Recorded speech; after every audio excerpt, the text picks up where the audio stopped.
Okay, are we all ready? Okay.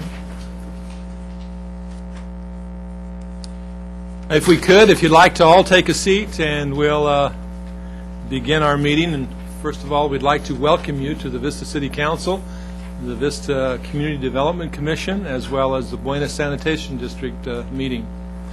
We'll call this meeting to order and ask the city clerk to affirm that we're all here. The record will reflect that all members are present. Thank you very much. And we'll begin by having the Pledge of Allegiance and Invocation. That will be led by Julia Jimenez, who's a member of our community. So if you'd all rise.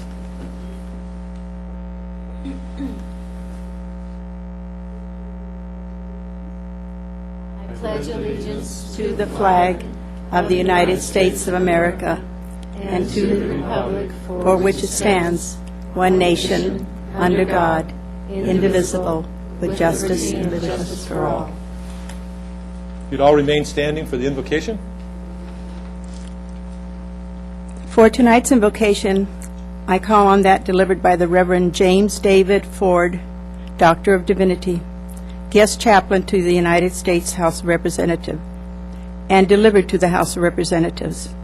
I chose it because I believe that all present tonight share a common purpose and have accepted individual measures of responsibility for the present and future well-being of the city of Vista and its citizens. God Almighty, I ask for your blessings on all present this evening, the city mayor, members of the city council, members of the community, and all others in attendance. We pray, O God, that we will use the abilities that you have given us in ways that benefit others, and bring a measure of justice and mercy to what we do. We ask your forgiveness when we miss the mark and do not act as the people you would have us be. May your precious Spirit so touch our lives and the lives of every person that good works will flow from our hands. Respect for others will be our standard, and kindly words will be the indication of our love and our service. Amen. Amen. Please be seated. Thank you very much.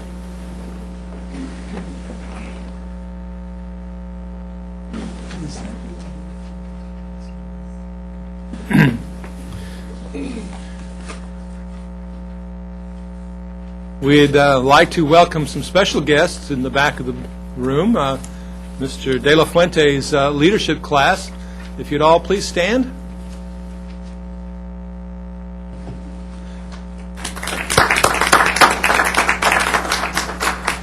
We're glad to have you with us this evening. They're here to see how city government operates and how it operates here in the city of Vista. So welcome. Next on the agenda is the approval of the agenda, and I'll ask the city manager if there are any additions or deletions. Mayor, there are no additions or deletions to the agenda. However, when we get to the discussion items, there is a request to move D4 to be the first discussion item heard. Okay, and also I might also mention that on public hearing number 1, and let me just turn to that right now, public hearing number 1, which is an amendment to number 4 to the Vista redevelopment plan. The recommendation on that is to continue that item to September the 23rd at 5:30. So if there are any of you that are here for item, the first public hearing, which is amendment number 4 to the Vista redevelopment plan, that's been recommended that it be continued to September 23rd at 5:30. Okay, let's move right along then. And there was a closed session that was held just prior to this council meeting, and we'll ask the city attorney to give a report on the closed session. Thank you, Mr. Mayor. The council did meet in closed session on the 3 items that are listed on today's closed session agenda, CS 1, 2, and 3. All 3 items were discussed, but no decisions were made that are required to be reported at this time. Thank you. Okay, thank you. And we have no presentations this evening. Also for your information, just prior to this city council meeting and prior to our closed session, we held a groundbreaking for the new city hall. And that was held out just east of the current city hall, and it was attended by many people in the community. And I believe it was a great day for the city of Vista. The city hall that we're now in will be systematically removed from this site as the construction of the new city hall begins. And so we're very pleased to make that announcement. We have next oral communications. This is an opportunity for those in the audience that desire to speak to the city council on any subject other than what's listed on the agenda. And there's a time limit of 3 minutes per speaker. The first speaker would be Michael Nyland. Mr. Nyland, if you'd please come forward.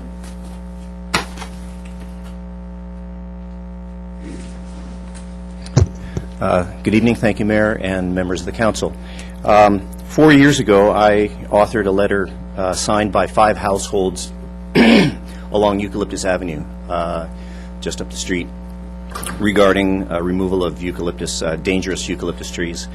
Since that time, the city has undergone some removal of those trees in all 4 households, save one, and that would be mine.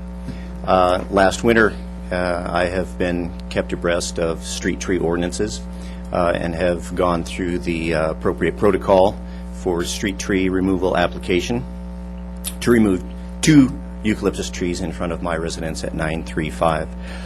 My request simply today is to ask, first of all, I want to thank Mr. Garcia, who has been very gracious and kind in his communication, and he's been very accessible to me in my questions on how to go about the new street tree protocol.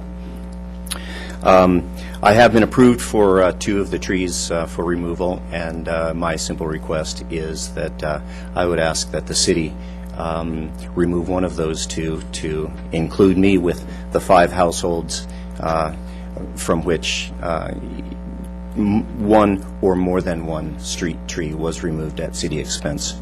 The other 4 households had 1 each removed, and one of the households had 2 removed at city expense. And we kind of, you can see I'm here solo.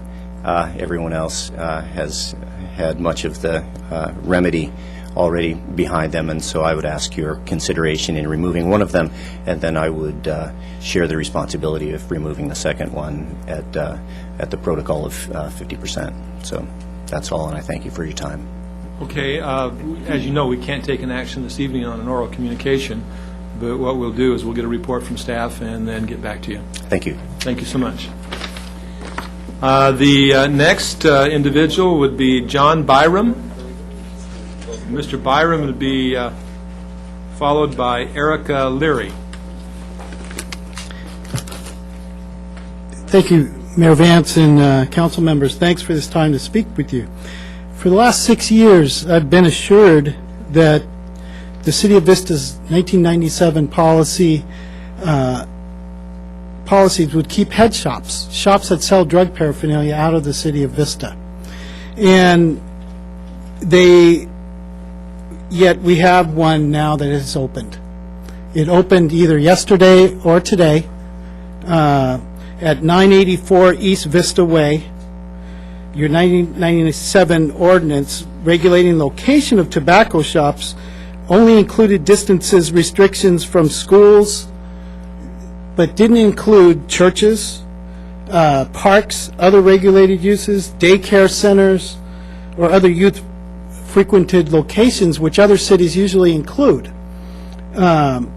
This shop is 200 feet away from a church and 75 feet away from a daycare center, which is located in a drug treatment center for women and children.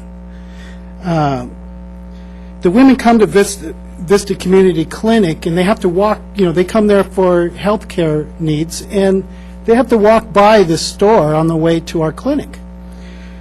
These women want to change the way they're living, and when the environment in the city has a shop that sells drug paraphernalia right in next to their facility, it's a lot harder for success to happen.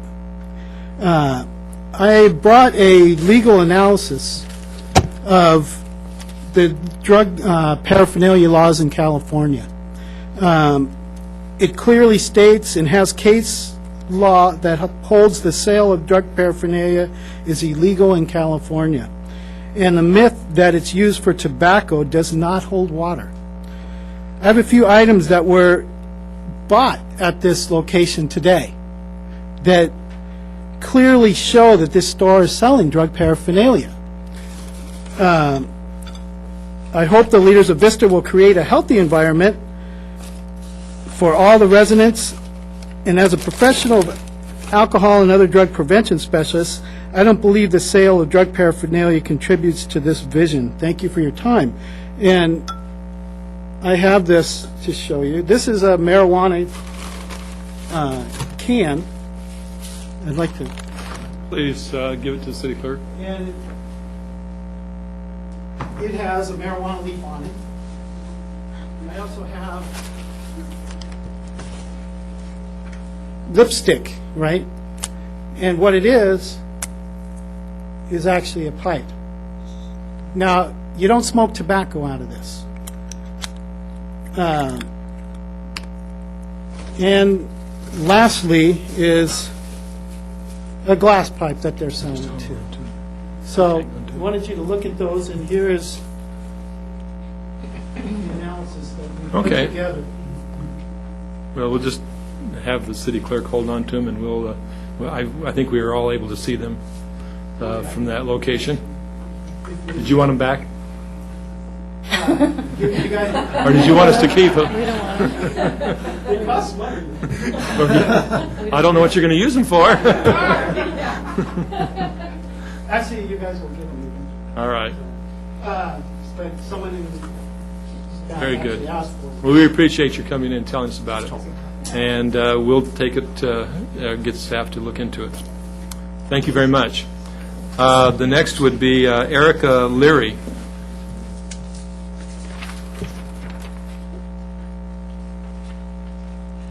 Good evening, Mayor and Council members. I'm here for the same issue, just for a couple additional comments. I'm the Program Manager for the North Coastal Prevention Coalition and the Vista Community Clinic. And the mission of our coalition is to reduce the harm of alcohol, tobacco, marijuana, and other drugs in the cities of Carlsbad, Oceanside, and Vista through community action, education, support, and collaboration. We'll be celebrating our 15-year anniversary coming up soon on October 9th. You'll be getting invitations, and I hope you'll join us for breakfast at the El Camino Country Club in Oceanside.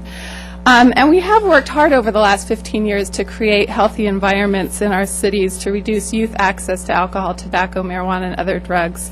So you can imagine, I think, our dismay when we saw this shop open right across the street from our program offices at the Vista Community Clinic. The Odyssey Smoke Shop, which sells those items and has plans and visions to take over that whole building location and become as big as the Outer Limits Smoke Shop in Oceanside.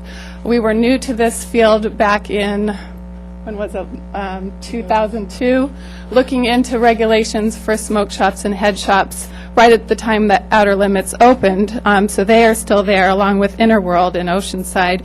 And we'd hoped that this wouldn't be the case here in Vista. So we're very disappointed that this has come to town. And if you think a smoke shop is for cigar aficionados and well-bred pipe smokers, believe me, it's not. It's a market for drug paraphernalia and pot smokers. And this was evidenced when a colleague stopped by yesterday and was approached by another customer asking if she could point him in the direction of some weed. My daughter just started Madison Middle School yesterday, so this is a trying time. We know that drug use starts among adolescents anywhere between the ages of 13 to 16. I told her I'd be late coming home from work this morning, and she asked why. And I said, well, I need to go talk to the city leaders of Vista and let them know that they were selling drug paraphernalia across the street from my office, and I hope they can do something about it. She asked what drug paraphernalia was, and I said, well, it's things people use to smoke illegal drugs like marijuana. She said, well, that shouldn't be legal to sell, right? Well, no, it shouldn't be. It isn't. Well, then that should be easy, Mom. Just tell them not to sell it, and you'll be home for dinner. So I really hope that that's the case. I hope I can bring my daughter good news in the near future. I know things aren't quite as black and white as 11-year-olds make them out to be, but I think we do have options here in Vista, and I urge you to take a look at that. Just real quickly, too, these types of stores glamorize marijuana use. Marijuana is the most abused illegal substance among youth, with 32% of high school juniors reporting using marijuana in their lifetime, and 69% report it being very easy or fairly easy to get marijuana. And these stores don't help our cause in any way. And I have just one sheet to pass out with some additional marijuana facts. Give it to the city clerk, please.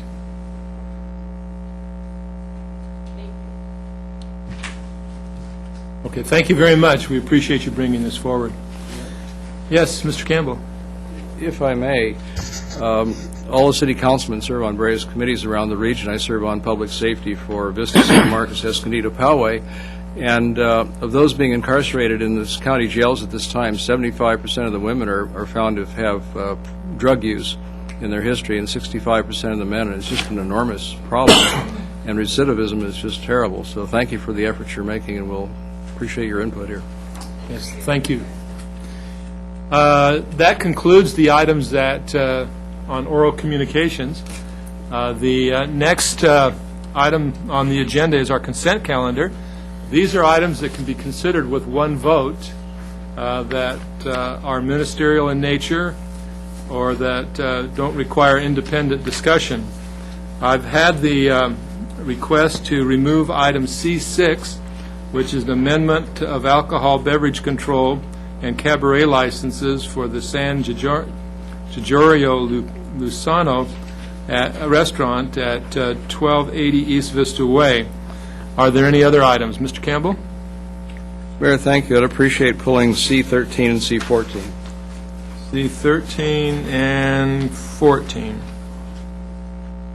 Okay, any other council member have an item that they wish to pull?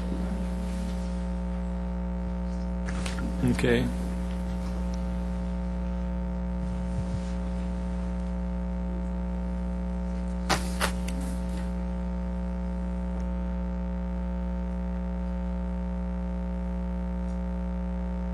Any other items to be pulled?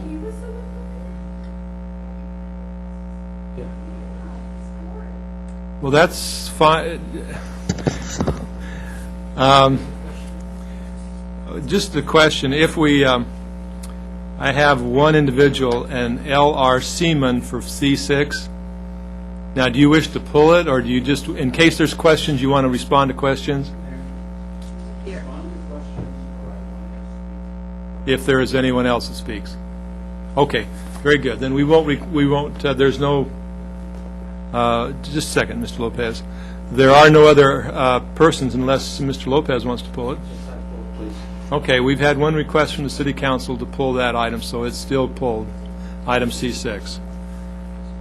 Okay, that would be item C6, item C13, which is the National Competition Travel Assistance Policy, and C14, which is an adjustment to the Vista Fire Protection district fee for services. Are there any other items? Mr. Lopez, do you have another item? No. Okay. Do I have a motion for the remaining portion of the consent calendar? I'd make a motion for the remaining consent calendar. Okay, and we have a motion and a second. Please cast your votes.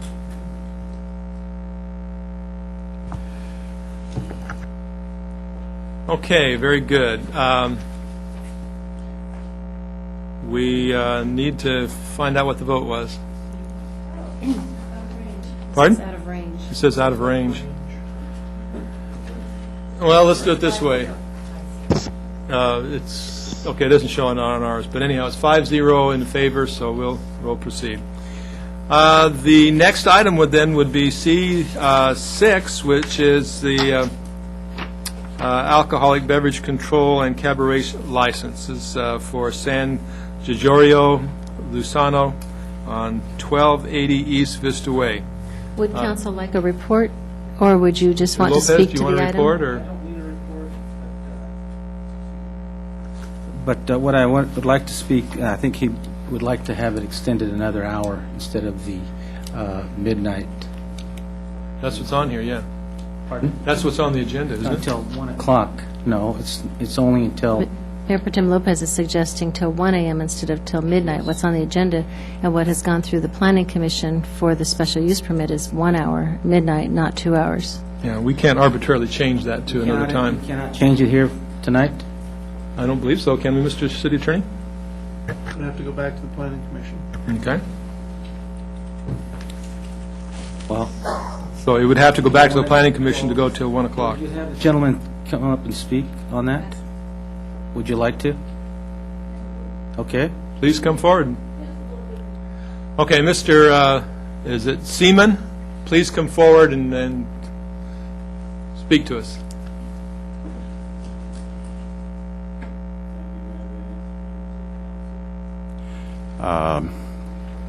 I came here tonight not as an antagonist, but as an advocate for friends of mine who own San Giorgio's restaurant. I was present when the Planning Commission met and they approved the request for an extension of 1 hour. I don't know if it's in parliamentary procedure or rules of Roberts or anything else that you go by, but I wanted to at least plant a seed to request that the restaurant be allowed to stay open for an additional hour.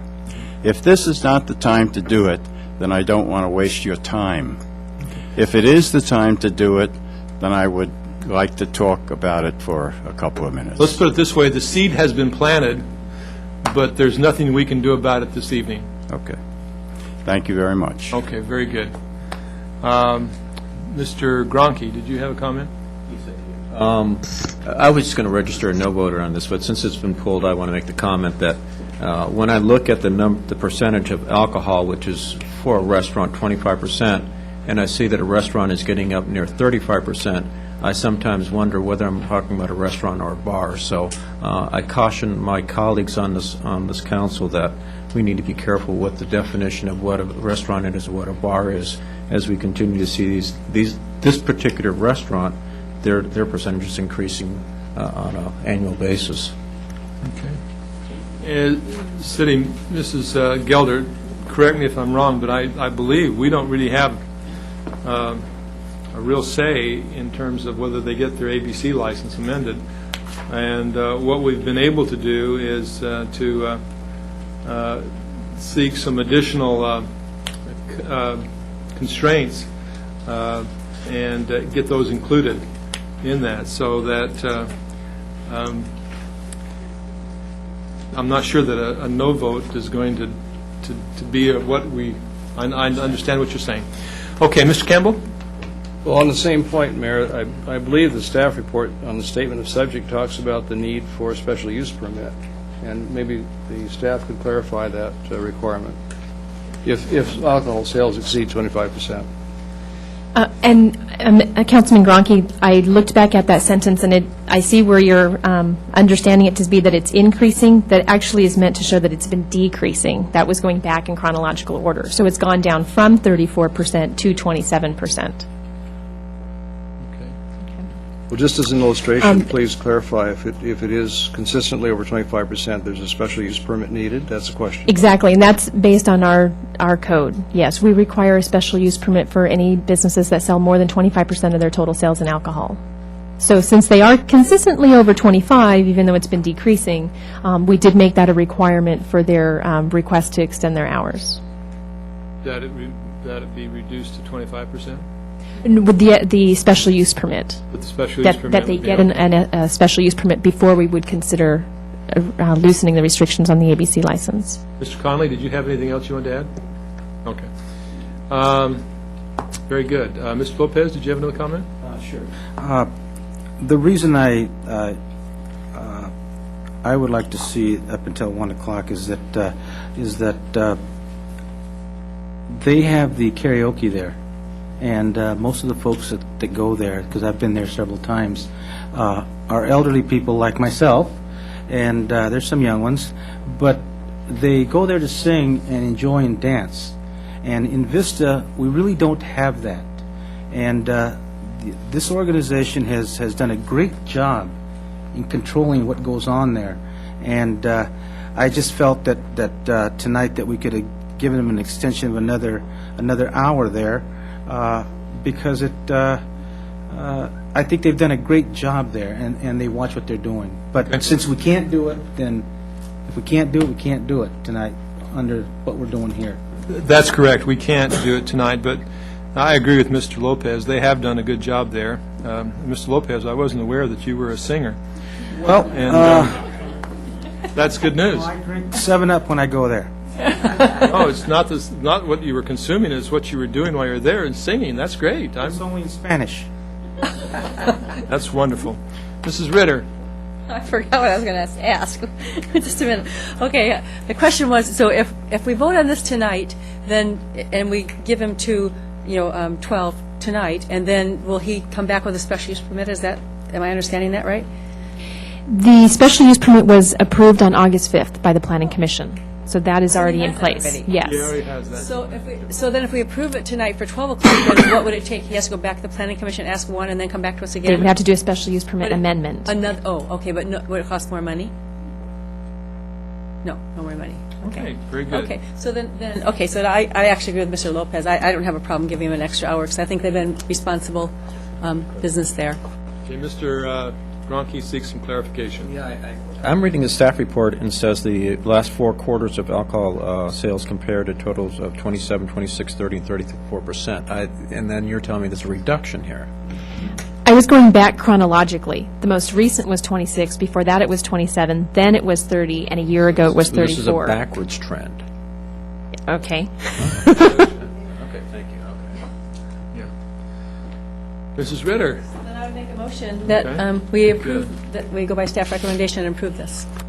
Do we have a second? Second, Mayor. We have a motion and a second. Any further comments? Please cast your votes.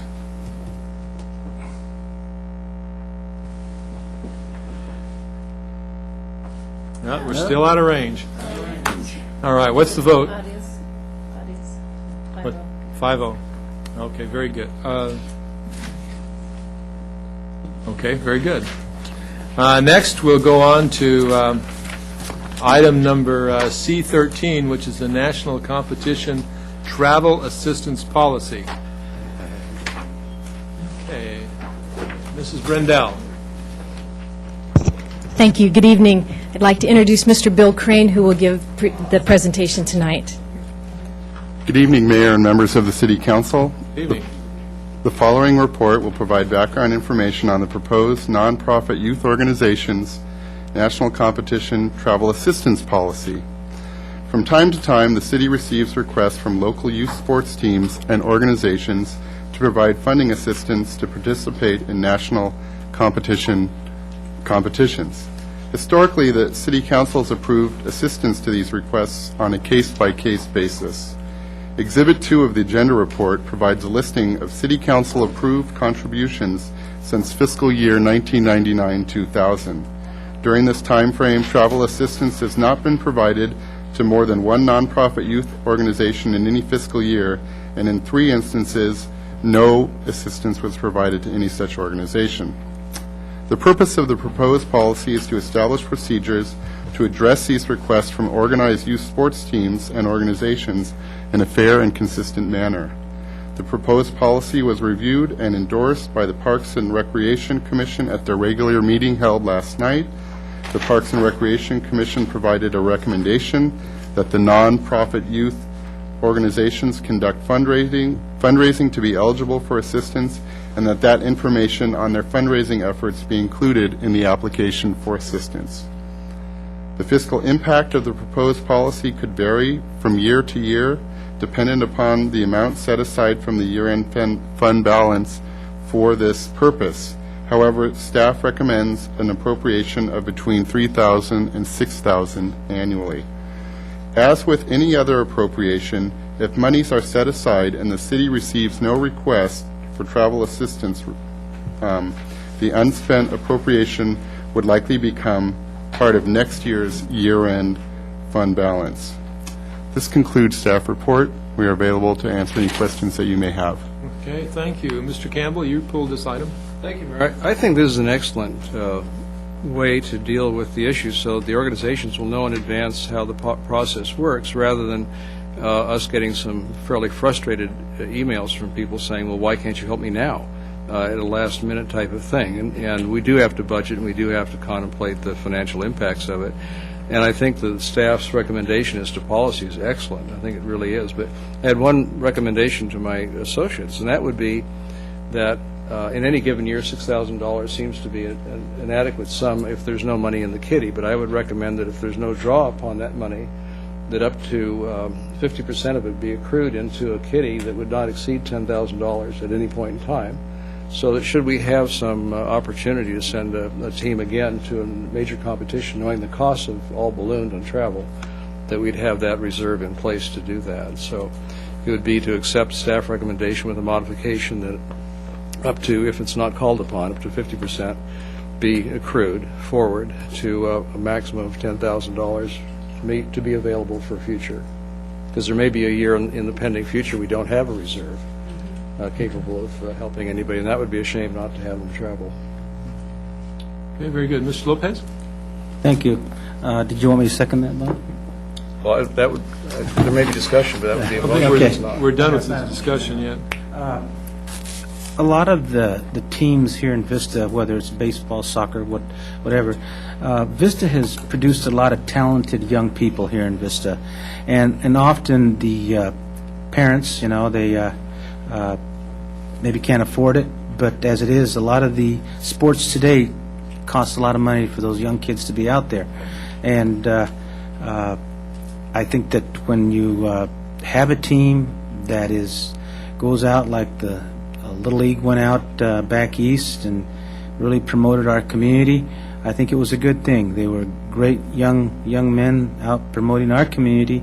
I think we should help, and but we can't give to everyone. But I think especially the ones who have championships, I think we should help them, and hopefully that the rest of you will go along with Bob's suggestion. I think it's a good idea. Thank you. Okay, any other comments from the City Council? Okay, do we have a motion? I personally appreciate this because they always come to the mayor asking for the money, so it's good to have a policy. And I think we've been generous in the past, and I think it gets to a point, though, that we can't give everything to everybody. Okay, we have a motion and a second on this item, and are we all clear on what the motion is? With his amendment. With Mr. Campbell's amendment? Okay, please cast your votes. Do you want to raise your hand? No, I'll read it this time.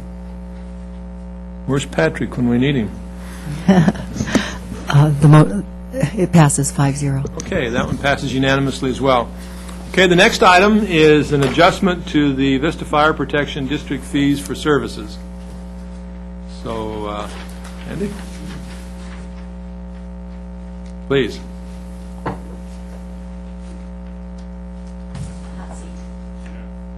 I guess that's on it. What this is in regards to is the grant that was received, the SAFER grant. Chief Terich, could you introduce yourself? I'm sorry. And your title? I'm Randy Terich, Deputy Chief from the Fire Department, and I was going to go ahead and talk to you about the SAFER grant and what this is talking about. The SAFER grant was accepted by you recently for a total of $1,581,325. The Fire Protection District, who you have a contract with to provide service, has requested that some of that funding be allotted to them to help defray the costs that have gone up dramatically because of our increase in personnel costs. It is recommended that we give them 19%, which is the portion of the budget that they pay for in the fire department. That would work out to a total this year, since it's $569,250 for this fiscal year, that $108,238 would go to the Fire Protection District. Okay, thank you very much. I think that's very appropriate. Are there any comments, or Mr. Lopez? Yes, he said that instead of 108, it would be 55. No, the SAFER grant is $1.5 million over 5 years, really with funding for 4 years. The portion, and it's a declining amount, the portion that goes to the city this year is $569,250. And so the assessed valuation for the district's contract is approximately 19%. So of that, the portion that would go to them if the council so agreed to do so would be $108,238. Oh, okay. I understand. To offset their increases too, because their increase is proportional, and adding 2 new stations and staffing 15 new firefighters, and then operation and maintenance of those stations also is a huge hit to the district all at once. Yeah, I think this is only fair. Mr. Campbell, you're the one that pulled it off the agenda. Thank you, Mayor. I was concerned in the sense of we'd already budgeted to not credit $108,000. This is a late-breaking kind of a situation.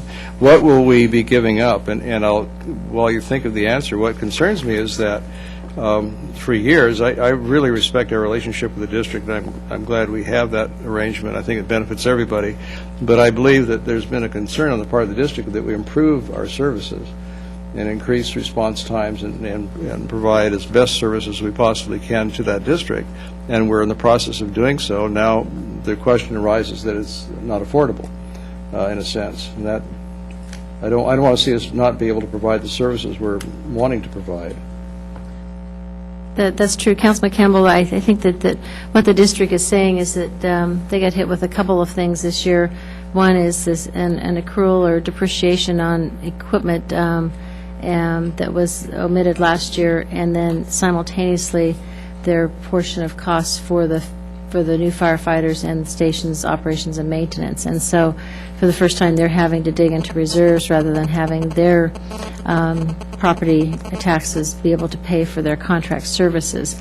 So they're really going to be evaluating how that all works, and we'll be working with them. When they had made this request of Chief Fisher and I discussed it and said, we think that it's something that we would recommend. Where we're going to get the money is, of course, as you see at the bottom, that recommendation will be brought back to council when we have the fourth quarter report to council, probably in early November, and when all the books are closed and we see what our year-end fund balance is. And so it's a recommendation that we want to show in good faith that we're recommending that this money be appropriated if it is available, and we won't know that, and we'll have a final recommendation of that as a line item in the fourth quarter report. Oh, good. And the discussion with the district is with their understanding that as we go forward here, they'll be able to deal with this in the years ahead? Well, I think that probably, since it is a much smaller number in the next 3 years, they would probably request that as they try to ramp up and look at other options and funding opportunities for them to the contract and what other services they want to have provided. So I would think that they would probably make the request for all of the 4 years of funding. With the last year, it's probably about 20 or 30,000. So I think that that's why we stuck it in here for the first year, and then we'll evaluate it each year thereafter. Okay, well, thank you. I do, again, want to reiterate my respect for the relationship with the district and the importance of us continuing to support that program. I'd move for approval. Okay, we have a motion for approval. Second. Mr. Lopez seconds that motion, and if there is no further discussion, we'll ask you to cast your votes.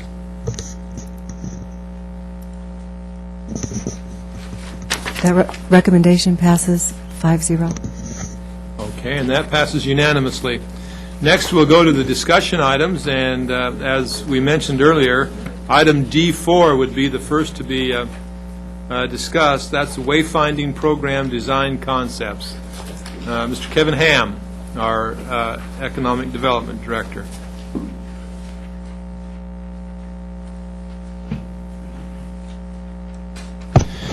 Good evening, Mayor and members of the Council. This evening, Rachel Bell, our Economic Development Specialist, will be giving the presentation. We also have Simon Andrews and Rebecca Jenks from Graphic Solutions, and they'll be giving they'll be our consultants this evening. If you have any questions, they'll be here to answer them. Okay, thank you. Good evening, Mayor and members of the Council. On March 22, 2007, the City Council adopted strategic goals for fiscal years 2007 through 2009. As part of that goal-setting session, the City Council directed staff to develop and implement a comprehensive wayfinding sign program. Before Council today are the design concepts for the wayfinding program. This family of brands encompasses 4 design concepts, which are connected through similar design aesthetics. However, each design has distinct characteristics which tie it to the area in which it will be located. The designs were inspired by current city images and existing design elements in each of the districts. A committee of city staff worked with Graphic Solutions to create the designs, incorporating input from senior city officials, the Chamber of Commerce, and the Vista Village Business Association. The first concept, shown on your screen, will be used citywide and can be utilized on many types of signage as a way of directing people to locations of interest. The citywide concept will also be used on the 6 monument signs already budgeted for completion. The remaining 3 designs represent each of the 3 distinct downtown districts. Historic Downtown Vista, shown now, Vista Village, which you may recognize, and the Santa Fe Corridor. Similar to the citywide concept, these designs will direct residents and visitors to parking areas and items of interest within these defined districts. There is no fiscal impact associated with the action recommended today. However, after Council approval, staff will develop cost estimates for construction and installation of the signs, which will come before the City Council for review and approval prior to implementation. Staff recommends approval of the resolution approving the design concepts. This concludes our report. Staff and consultant are available to answer any questions you may have. Thank you. Mr. Campbell? Mayor, thank you. I spoke with Mr. Ham before the meeting and asked if we might show 2 graphics that, just for the council's edification. It may be my aging, weak eyes that causes me to bring these forward, but in walking in downtown Sacramento, you have signs that carry almost too many elements on them. Particularly if you're driving. If I'm walking, of course, I can deal with that. But the thing that baffles me is the use of arrows. That there's so many redundancies in the use of arrows, and some could be, in fact, pointing up, some could be pointing down, left, right, and it's confusing. City of San Diego I couldn't find my slide on that, but they seem to have adopted a program which limits the number of elements to maybe 4, maybe 5 at most, and there's only 1 arrow showing direction. And if they needed to go another direction, then they have a second sign to make it much easier on drivers as they negotiate traffic. As an idea of how that works, and this just was a hallway in a place I was at last week, these are not big enough arrows, obviously, because they're for walking purposes, but it's so much simpler to determine what's going left and what's going right. But if you had an arrow in front of each item, it would be, again, I think, confusing. So I just asked Mr. Ham and is working with the consultants to consider the lowering visual blight, if at all possible. We've discussed that with the consultant, and he agrees Simon is here if he'd like to say a few words, but I think he looked at it and said, yes, no more than 4 elements are necessary, and having one arrow, if everything is in the same direction, is appropriate. Thanks, Mr. Ham. Okay. Anything else? Mr. Cronky? Some questions about the scheduling of replacement and the production of these signs. I would imagine Vista Village, most of those signs are in place already. That is true. Okay. We will add parking to direct people, for example, behind the Krikorian Theater, so there'll be some small signs. Small, okay. And then the Paseo Santa Fe will probably come as we improve that area. That will probably be part of the development cost. Yes. To the people that come into that, to the developers that come into there, so it won't be a cost to the city. That will be something that Mr. Rollins in redevelopment will be working on. I know that he's looking at incorporating this as part of the project. With regard to the financing, I would need to defer to him. Okay, so it might be a cost to the CDC. Yes. Okay. And and then the monument signs that are found around the city, is there a replacement schedule for those, or are they will just come in as other ones or go in disrepair? We actually programmed to replace all of the entry monument signs that we have, and as we came up with this wayfinding program, when the council had their goal-setting session, we put that on hold till we approve this. Once this is approved, we have money for the replacing of the 6 signs, and the very first sign to be replaced is the one that's on South Santa Fe and Mar Vista, which is in very bad shape, and I believe we're taking down shortly. So that will be the first one in a number, and so the schedule has them replaced in what timeline? I will need to work with Public Works, but I would imagine it would be within the next year. Okay. And so then that leaves the downtown historical area that probably the one, is the VBBA a part of this? Or are they producing some revenue to help offset the cost of the city?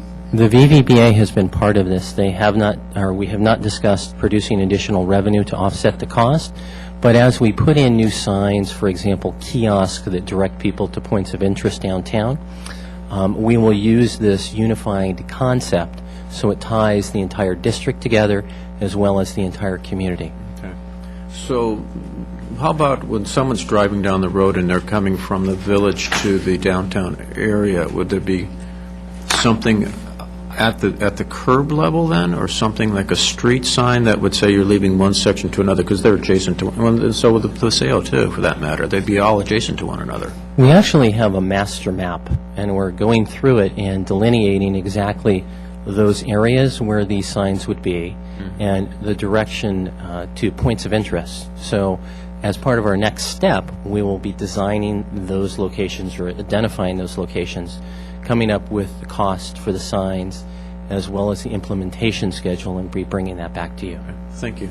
I want to thank my colleague, Councilman Campbell, for bringing this up, because I think it's a great idea, and I think it's a real asset and improvement for our city. So thank you for that. Mr. Lopez. Just one question. Through our community, we have a lot of pole signs. What is the expansion, or not expansion, but the time frame on how long those pole signs will be left in this community? Do you know, by any chance? Or are they grandfathered in where we can't do anything with them? Pole signs, you mean? Pole sign, just a metal pole with the sign up on top. I would we leave have that. some downtown in our community. Green ones? Just any pole sign. There's quite a few of them, but what is the time frame there that those are left on our community? And I think what you're asking is about business signs, and I see Business Mr. signs. Conley over my shoulder here. So. Happy to respond to that. What are we doing about that? Pole signs. Yes.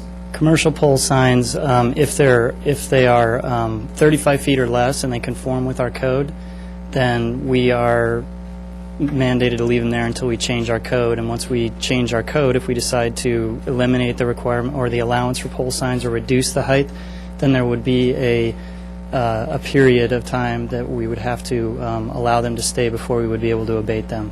And that would be dependent on what the ordinance requires.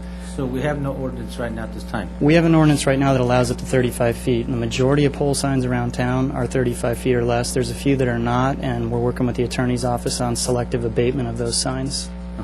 Could I just butt in for just a moment? I'll let you. If there's a, for instance, if a pole sign is there and the business leaves and is gone for a certain length of time, does it become then a illegal use? If 6-month period? So if it's empty for 6 months, then we can get rid of the pole sign. That's correct. Okay, I'm sorry, Mr. Lopez. Thank you, John. Okay, are there any other questions from the council? Okay, what's your pleasure?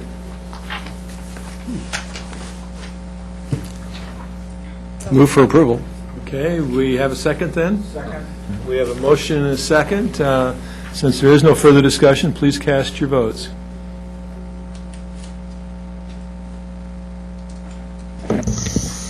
Motion carries 5-0. Okay, again, that's unanimous. The next item then is item D1, which is a loan agreement for 347 West Los Angeles Street project. Mr. Rollins. Good evening, Mayor and Council. Bill Rawlings, Director of Redevelopment and Housing. Mr. Zinner has a short presentation on this item for you tonight.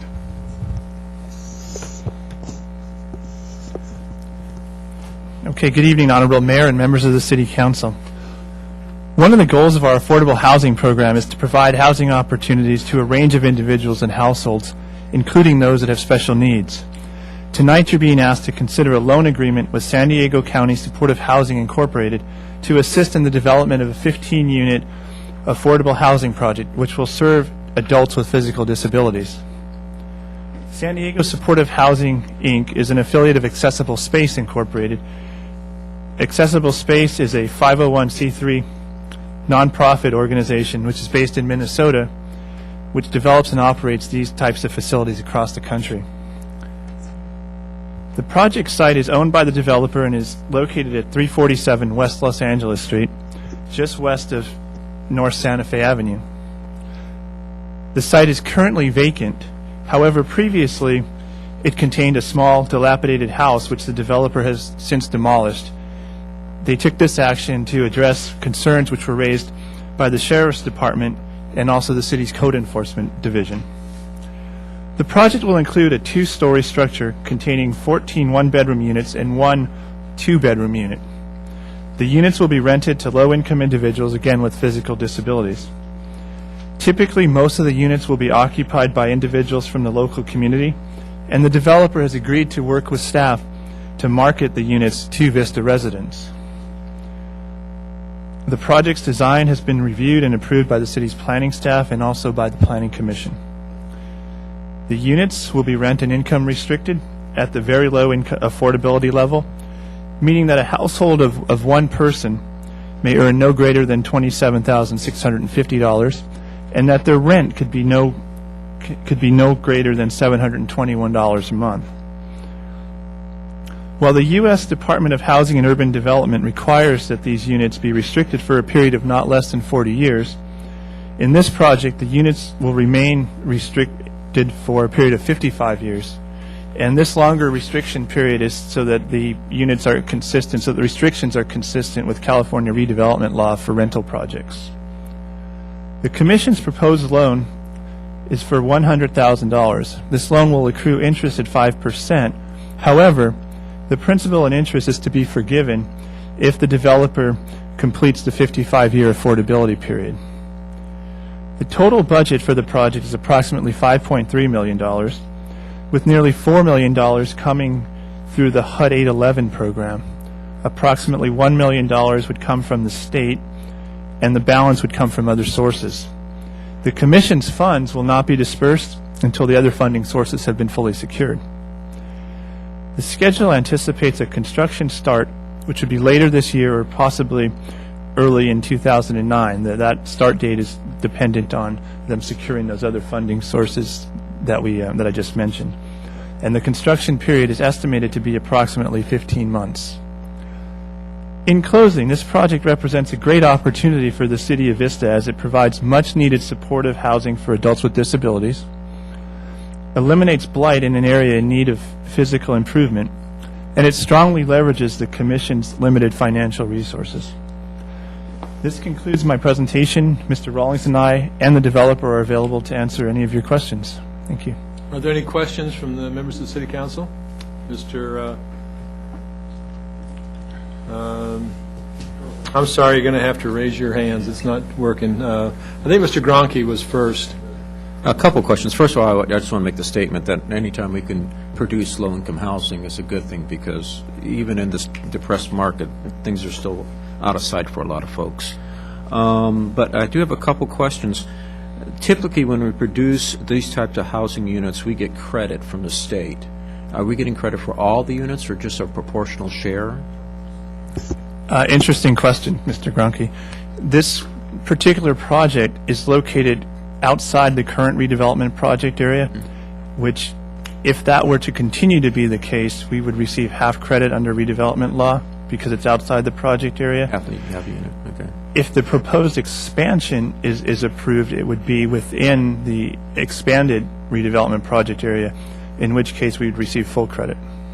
So depending on the time on that decision, or if we make that decision in a timely manner, we'll be able to take advantage of those full credits then? That'd be correct. Okay.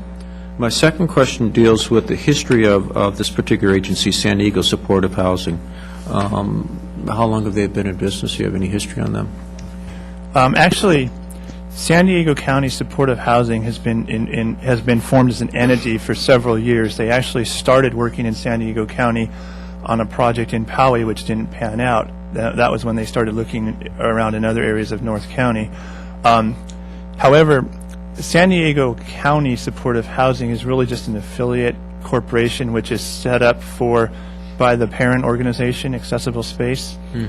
And Accessible Space has been around for many years. They have 4 other projects in California.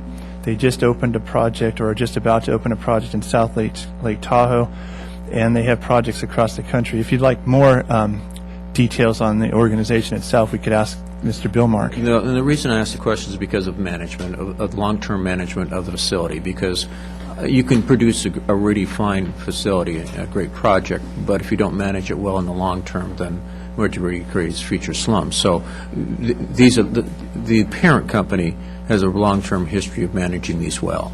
That's correct, and in addition to that, within the agreement that we have with them, they're required to submit a management plan, and we have some opportunity through our agreement to enforce maintenance standards on the project. Okay, thank you. I think our system is working again. Mr. Lopez? Coming back to the question that Mr. Gronke asked you, we're approving this tonight, so we're set on the old ways, on the old, but if we expand the redevelopment, then do we have a chance then to go and get the higher numbers, or is this set the way it is tonight?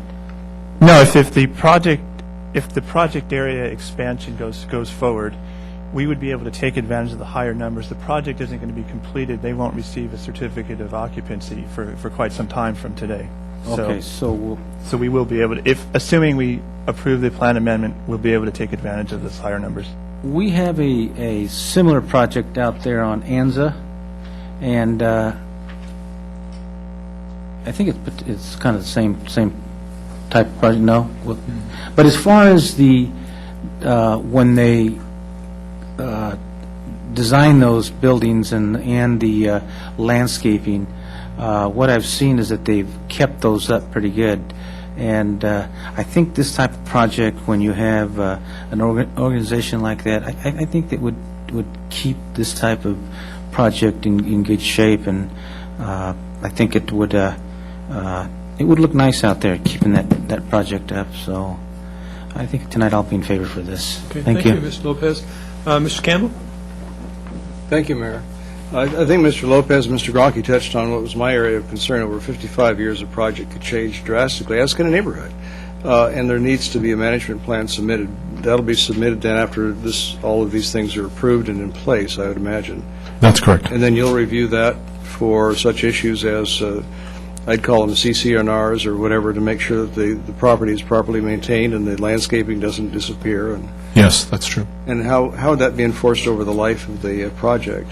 Would it be reviewed periodically? It will be reviewed periodically. Part of our ongoing review of the loan document, whether it was for $100,000 or for $10 million, part of our ongoing audit would include a review of those documents periodically, typically once a year. Okay. And this sounds like a very conflicting thing, but I'd have to say that $100,000 going into 15 units is a bargain. It's $7,000 a unit. We're getting an awful lot of credit, if you will, for a very small contribution, and that's very good for Vista, and it helps the project.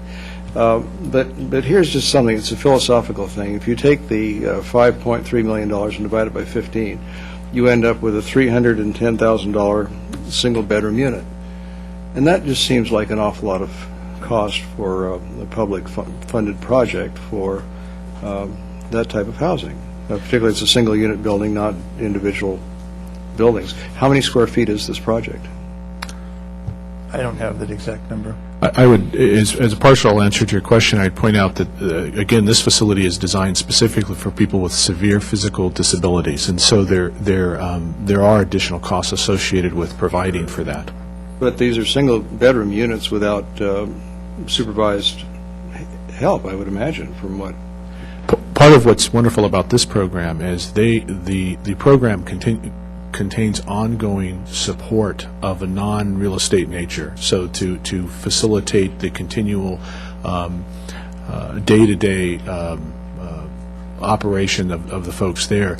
This would include an one on-site management unit, which would have somebody there all the time. That's included in the cost. So there are some things that are built in, not just for maintenance of the facility or the CC&Rs, those types of issues, but also to make sure that the facility continues to work as an effective housing location for people with severe disabilities. And we could get more detail, but these are severe disabilities, folks that are perhaps have been in a different kind of housing situation and are now making a transition to be somewhat independent. Okay. And I don't expect you to answer it now, but maybe they have the answer. Out of the $5 million, is there in fact an impound account to cover operations for a period of time? Do we know that, or is this all strictly to build? I don't have that information, but I will get it for you. Actually, if I could... Do you have it? I don't have... I have an answer to that question. One of the things that Bill alluded to was that there was ongoing operational support for this project. Through HUD, the developer has secured what's known as a Project Rental Assistance Commitment, or PRAC, and through that commitment, I don't have the exact dollar amount, but through that commitment, they receive funds into the project, which helps with the operation of the development. Oh, good. So, and that's a 40-year commitment. Thank you. Mrs. Ritter. Okay, is that like Section 8 housing, is that the same kind of thing? They give a rental assistance for each unit? Is that what? Well, no, this is to facilitate the fact that the folks are severely disabled. So I don't want to, for lack of a better term, case management.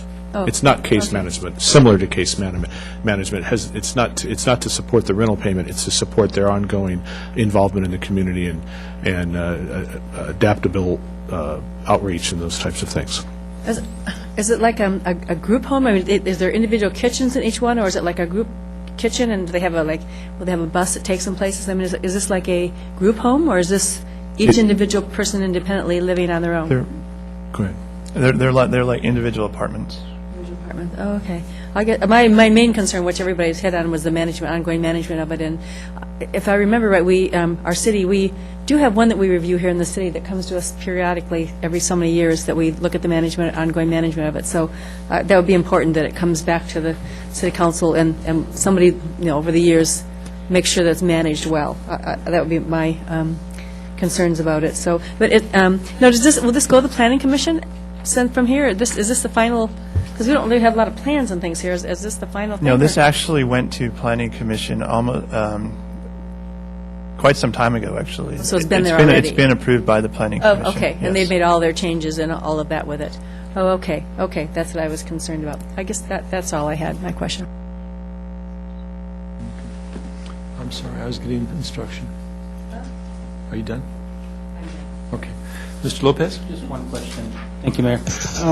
On a building like this, because it's for handicap like that, what percentage more does it cost? Do you have any idea? Or is it the same cost to build versus a handicap?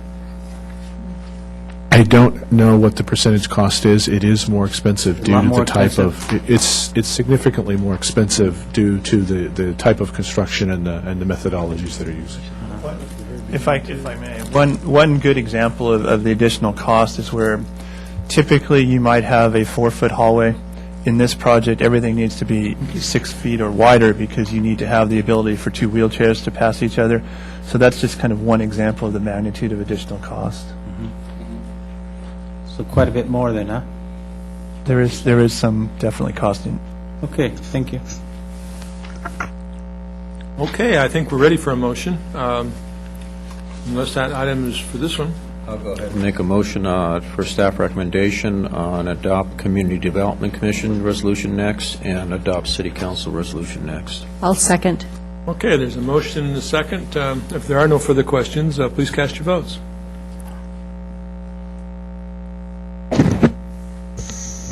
The motion carries unanimously. That is passed unanimously. And so we'll go on to item D2, which is the designation of voting delegates for the League of California Cities annual conference and consideration of proposed league resolutions. Okay, and I'm not going to be attending that conference, and so I believe, Mr. Lopez, you'll be attending that conference, and so that you can be our voting delegate. And then perhaps we might suggest that our city attorney, Mr. Piper, be the alternate. Okay, is that agreeable with the whole council? Okay, very good. Then I think that's, I don't think we need to take a vote on that, do we? By consensus?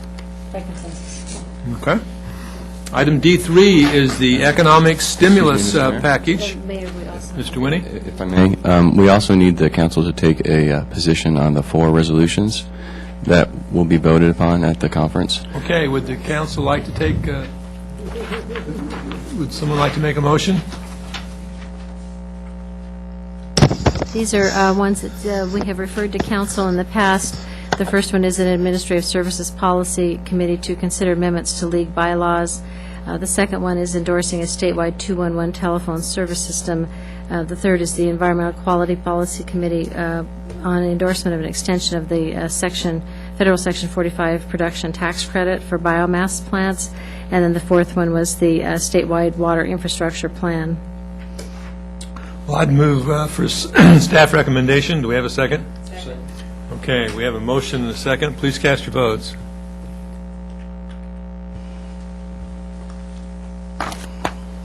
Mr. Lopez, yours didn't take. Okay, push your buttons again, please. Okay, and that passes unanimously. Okay, the next item is the economic stimulus package. Mr. Kevin Ham, our Economic Development Director, will give the staff report on this item.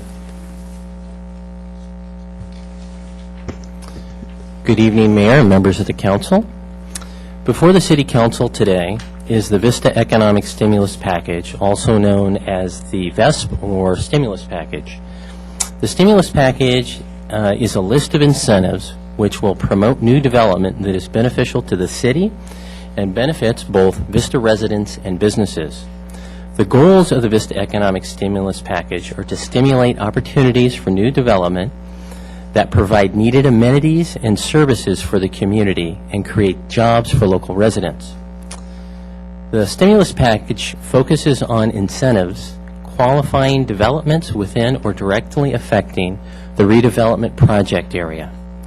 Developments that are eligible include those that produce sales tax, create jobs for Vista residents, or incorporate mixed-use components. In addition, some specific types of amenities are included that the city would like to attract. Portions of the stimulus package are also applicable to developments throughout the city. The draft economic stimulus package is included as Exhibit A in Exhibit 1. One primary benefit to developments participating in the stimulus package is a modified payment schedule and structure for the city's traffic impact fees. Under the current program, traffic impact fees for new development are due at the time a building permit is issued. The stimulus package proposes to spread the payment over a 3-year period, thereby reducing the initial cost to development. This would be achieved by obtaining a promissory note for any unpaid fees from the developer, which would be secured by the property. Any additional benefits include reducing bonding requirements, fast-tracking, development facilitators, and other support that is essential to developing a successful project. A proposed development code amendment is required to allow the payment of traffic impact fees in installments rather than at the time the building permit is issued. The code amendment is attachment 2 in your report today. The stimulus package also allows for reduced traffic impact fees within the redevelopment project area. This could incur and would occur through the redevelopment agency and a contribution. Therefore, no modifications are necessary to the traffic impact fee schedule as it is today. The fiscal impact of this program is estimated to be a net gain for the City of Vista. Although there may be costs associated with each project, they will vary, and it is important to note that all projects must demonstrate that they will return more financial value to the City of Vista over 3 years than is provided to the project. All developments receiving benefits under the stimulus package will be required to demonstrate how they will positively benefit the City of Vista. The fiscal impact of each participating VESP project or development will be outlined as it comes to Council for approval. Staff recommends approving City Council Policy 500-1, which is the Vista Economic Stimulus Package, and amending Section 17.60.090 of the Vista Development Code to allow for the payment of traffic impact fees and installments. That concludes my report. Thank you, Mr. Ham. I think you've done a great job in putting that package together, and I really applaud the city's taking this action if we do take it tonight. Okay, Mr. Gronke. Thank you, Mayor. First of all, thank you again for the stimulus package. I think everybody on this council was hoping we'd have something like this in place as we redevelop our city.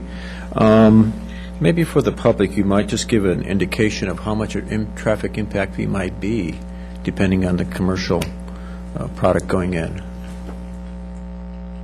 Let me ask if Mr. John Conley is here. Okay. Mr. Conley, our Community Development Director. Yes, sir. You wanted to know, I'm sorry, what I know there's a traffic impact fees vary depending on the commercial product coming in there. What are some of the potential savings for a company coming in before the initial savings anyway? Maybe you could provide an example of a commercial versus a restaurant versus... Right. Sure. The traffic impact fees are assessed based on the number of trips that a project generates, and those generation rates are established by SANDAG. And, for example, a fast food restaurant is going to generate about 700 trips per 1,000 square feet. A commercial office building is going to generate about 20 trips per 1,000 square feet. A retail center, I think it's 120 trips per 1,000 square feet. So if you have, say, a 100,000 square foot commercial retail center, your traffic fees are going to be probably in the $300,000 to $400,000 range. So it's pretty significant. The cost we expect up front before they start to develop. Correct. So the program is intended to allow them to pay a smaller percentage of that up front and then spread the remainder out over the first 3 years of the project so that the income generated by the development itself can pay back some of those fees. Which is a good thing considering, the times right now economically, even in good economic times, it's always good to have good incentive out there to bring in commercial projects. Thank you. A couple other questions. This is for the future, so there's no potential for grandfathering any other projects that are already in place in the redevelopment area. Well, not necessarily. I think it is certainly, we have some in the business park that that's in the redevelopment area, that we certainly would be very interested in assisting and looking at this same type of stimulus package for commercial and retail ventures that we're very interested in assisting. Okay, so something we already had some negotiations with then? Correct. Okay, okay. And then, under this scenario, this council has the discretion on deciding who would get this stimulus package, who would have it available to them. Yes, that is true. We will be bringing each of these to you for your approval. So each time you use the stimulus package, it will have to come to this Yes. council for approval. Okay, all right. Thank you. Okay, Mr. Campbell. I want to commend Mr. Ham for really an excellent package here. I think it's very comprehensive. In looking at 6 of 13, you refer to the project being granted occupancy before December 31st, 2011. And I was going to ask you to back into that in terms of development cycle, and that would mean that somebody would have to have their plans on the desk by about what date, do you think? Well, one of the things that we discussed, staff, and I must commend all staff, I mean, Bill Rollins, John Conley, the city attorney, city manager, everyone worked on this, and we thought about those different issues, and we talked about the dates. One of the things with regard to that date is we wanted to get a jump start on development. We wanted to, those types of developments we wanted here, we wanted to really push them to move forward. With regard to that date, you'll see a footnote, and that footnote says that if some project doesn't make that date, then we're going to discuss it and bring it back to the council for approval. It really depends upon the project, how quickly it can move forward. I think if an example, excuse me, if I might, I believe his question is that, so if someone wants to meet that target date, if they want to meet that specific target date of December 31st, 2011, approximately, when would they have to have, say, a nice sit-down restaurant submitted to the city? And Mr. Conley behind you is going to answer that question. An application for a site development plan to get to the Planning Commission or Council will typically take around 6 to 9 months to get to entitlement, and then you have to get a grading and building permit, which takes usually about another 6 months. So it's typically about a year to 15 months to get through the development process before you can start construction. Construction will typically take about a year as well, so it's roughly a 2-year process from the time that you submit your application before you could complete your project. So roughly then, backing into that, by the end of next year, they need to be on your desk. If it were to be constructed before December of 2011, that's correct. Okay, and I realize the flexibility there. Thank you, Mr. Conley. Mr. Ham, how will you promote this? It's amazing the number of people that have called us in the last few days. I think this will take a life of its own. Mr. Tenbrook has already talked to me today. I know that several from the North County Times, I know that there's several developers that have already called, and I think that we're going to be promoting it in the International Council of Shopping Centers and in other avenues like that. Thank you. Okay, are there, Mr. Lopez? Your turn. Thank you. This is good. With other communities increasing their impact fees, and I look at our community, ideal only in my community, and I see that with this type of package that we will get more interest out there from developers and development, and we'll get like a head start on them or a jump on the other cities, and so thank you. Good thing. Very good. Do we have anyone that would like to make a motion? Make a motion on this, and I just want to make sure we're clear on the point. We're not forgiving these fees. We're just allowing them to be scheduled over time. So for those in the general public saying we're somehow forgiving fees to developers, that's not the case at all. There may be specific projects in the redevelopment area that the redevelopment department, and again, we would bring these to you, may forgive fees. But for the citywide majority of the projects, it will simply be deferring it over a 3-year period. Okay. Yeah, I'll go ahead and make a motion. Okay, we have a motion. Do we have a second? Second. Okay, we have a motion and a second by, I believe, Mr. Campbell. Okay, please cast your votes. And that passes unanimously. The next item would be D5, which is the midterm review of the 5-year capital improvement plan and budget. And Mr. Larry Pierce, our city engineer, will direct this item.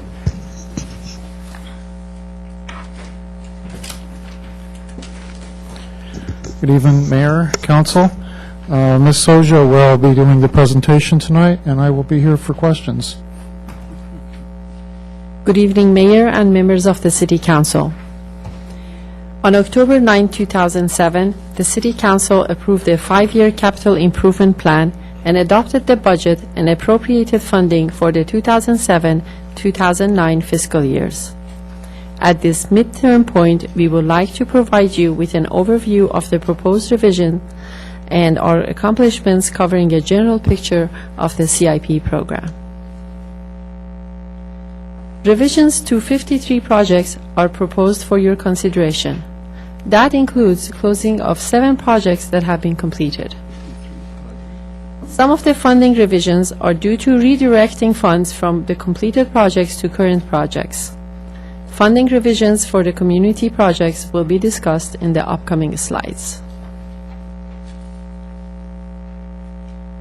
Priority projects identified by the adopted sewer master plan and supported by the sewer rate increase have been added for the City of Vista and Buena Sanitation District. Funding for Vista Sanitation District for the 2009-2010 is through bond proceeds that will be brought to the Council for approval at a later date.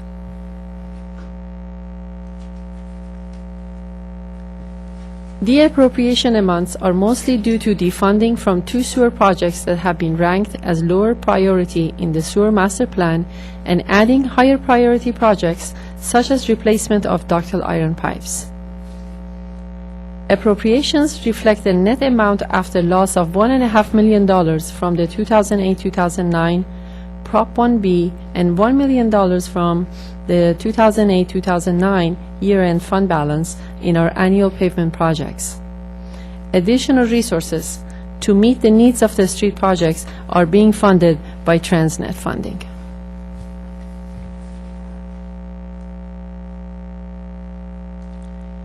In the past year, City was successful in obtaining over $1.7 million in grant funding. Grants received for West Vista Way project will permit for design of safe barriers at the bus stops between Emerald and Thunder. Grant funding for the Sycamore eastbound off-ramp will add a dedicated right turn lane for traffic migrating from the eastbound State Route 78. South Melrose traffic signal interconnect project will install 14,500 linear feet of fiber optic cable between Sunset and Southern city limits. North Santa Fe grant will install over 18,000 of linear feet of fiber optic cable and will interconnect signals from the North Coast Church entrance to City Hall.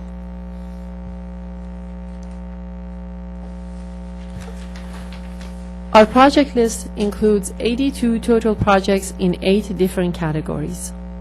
Wastewater program encompasses 30 projects, including 4 projects that are joint projects with City of Carlsbad, where we have monetary obligations only. Priority projects identified by the Sewer Master Plan have been added to the CIP program. These projects mainly include ductile iron gravity lines, age and condition-related replacements. We are glad to report that 6 projects with over $6.8 million in construction costs have been completed. Contract for the Escondido Avenue medians will not be closed until November, when the plant establishment period ends. Engineering has also completed inspection of $6 million worth of construction in utility undergrounding on East Vista Way.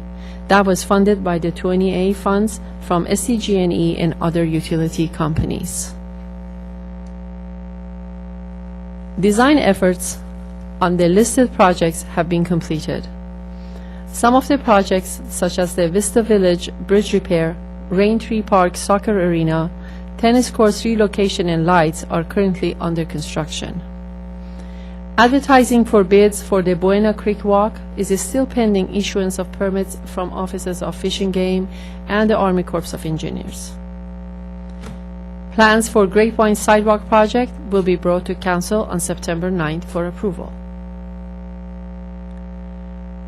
Revisions to funding for community projects will be presented by Ms. Robin Putnam, the Community Projects Director. Good evening, Mayor and Council. For fiscal year 2007 through 2009, funds are proposed to be deappropriated from the South Melrose Fire Station number 5 and the Wildwood Fire Station number 6, and additional funding is proposed to be appropriated to the Fire Station number 1 project, which is the headquarters station. Further, an additional $500,000 appropriation for Fire Station 1 is proposed for fiscal year 09-10. Sort of in summary, the proposed budget shifts about $1 million in cost savings from the South Melrose and the Wildwood fire stations to Fire Station number 1 to allow a comprehensive remodel of the headquarters station. While there is an additional appropriation for the Moonlight project in fiscal year 2007 to 2009, the total project budget is unchanged. The timing for the expenditures is simply being accelerated to reflect the completion of the project before the 2009 summer season begins. And the total budget for the Sports Park project is also unchanged. However, the major construction expenditures for this project have been shifted to fiscal year 9-10.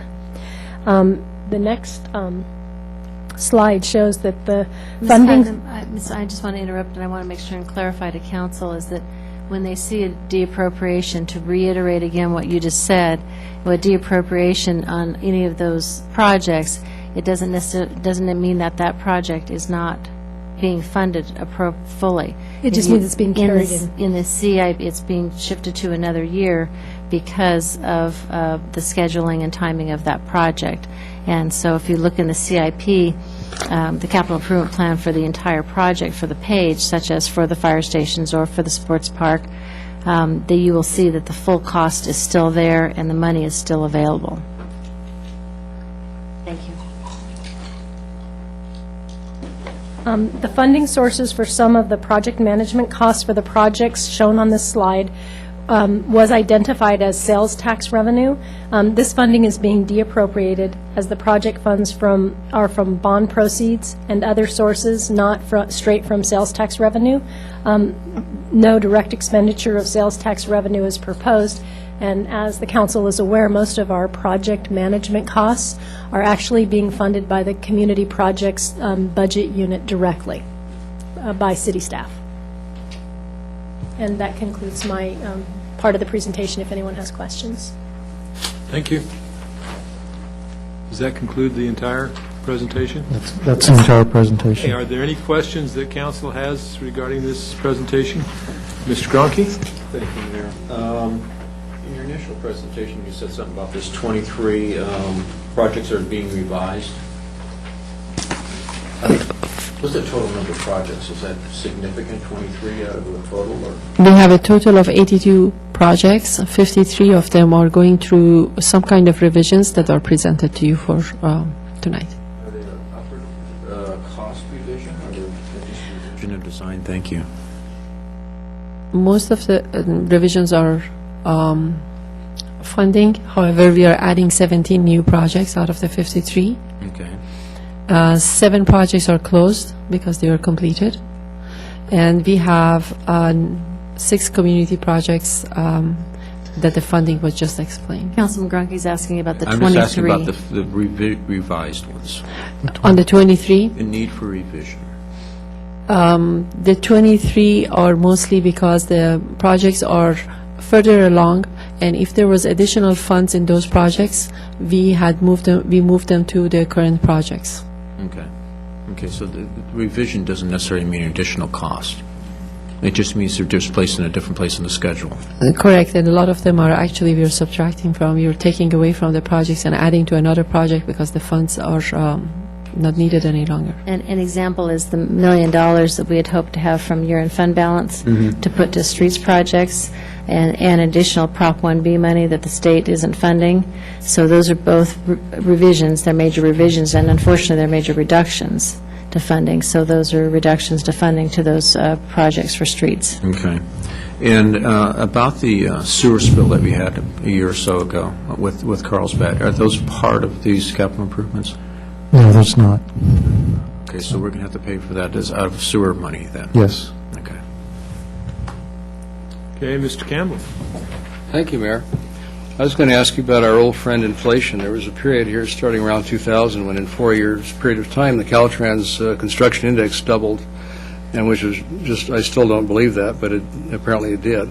What are we experiencing now in terms of bids we're receiving and just the general area in terms of what are costs coming in? Are the bids coming in on your estimate? We are getting a lot more bidders, and they're coming somewhere around the engineer's estimate or lower, which it wasn't the case about a year and a half ago. What are the factors of steel, concrete? What are the issues that are you seeing that are still being exacerbated by export? Most of the costs that we're seeing is probably fuel and delivery cost that are driving, yes. There's fuel surcharges being put on deliveries, so we're seeing some of that, those costs being forwarded. The thing that's counteracting that is the condition of the economy, and the house building market is almost flat. So we have contractors where we have seen only 2 or 3 bids on our CIP project. We're now seeing 6 and 7 bidders on projects, and our project engineers' estimates, they run a number 2 or number 3 bidder, so we've got 1 or 2 below the estimate generally. So those are some counteracting things. Even though the fuel prices have gone up, I think the economy has counteracted it a little bit, and we're seeing generally lower prices. So a good time to get our projects done. Very definitely. Thank you. Okay, are there any other comments or questions from the City Council? Do we have a motion? I'd be glad to move, Mayor, for adoption of the resolutions for both City Council, Community Development, and Buena Sanitation. Do we have a second? I'll second it, Mayor. Okay, I just want to say that, you look at the number of projects that you've got going and the amount of work that's taking place in the community, it is amazing. You're doing a fine job, and we really appreciate that. I'm sorry, I did have one question, and that is on Foothill, which is a rather busily transversed thoroughfare. When are we scheduled to complete that section between Vale Terrace and Wormlands? The project is scheduled to be advertised in November. Okay, very good. Thank you. Thank you. All right, please cast your votes.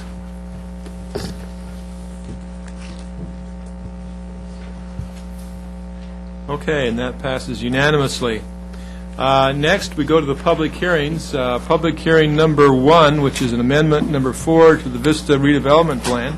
As I mentioned at the very beginning of the meeting, and as is indicated in our agenda, the recommendation is to continue this item until September 23rd, 2008. I would make that motion to continue it to September 23rd. Okay, do I have a second? Second. Okay, we have a motion and a second.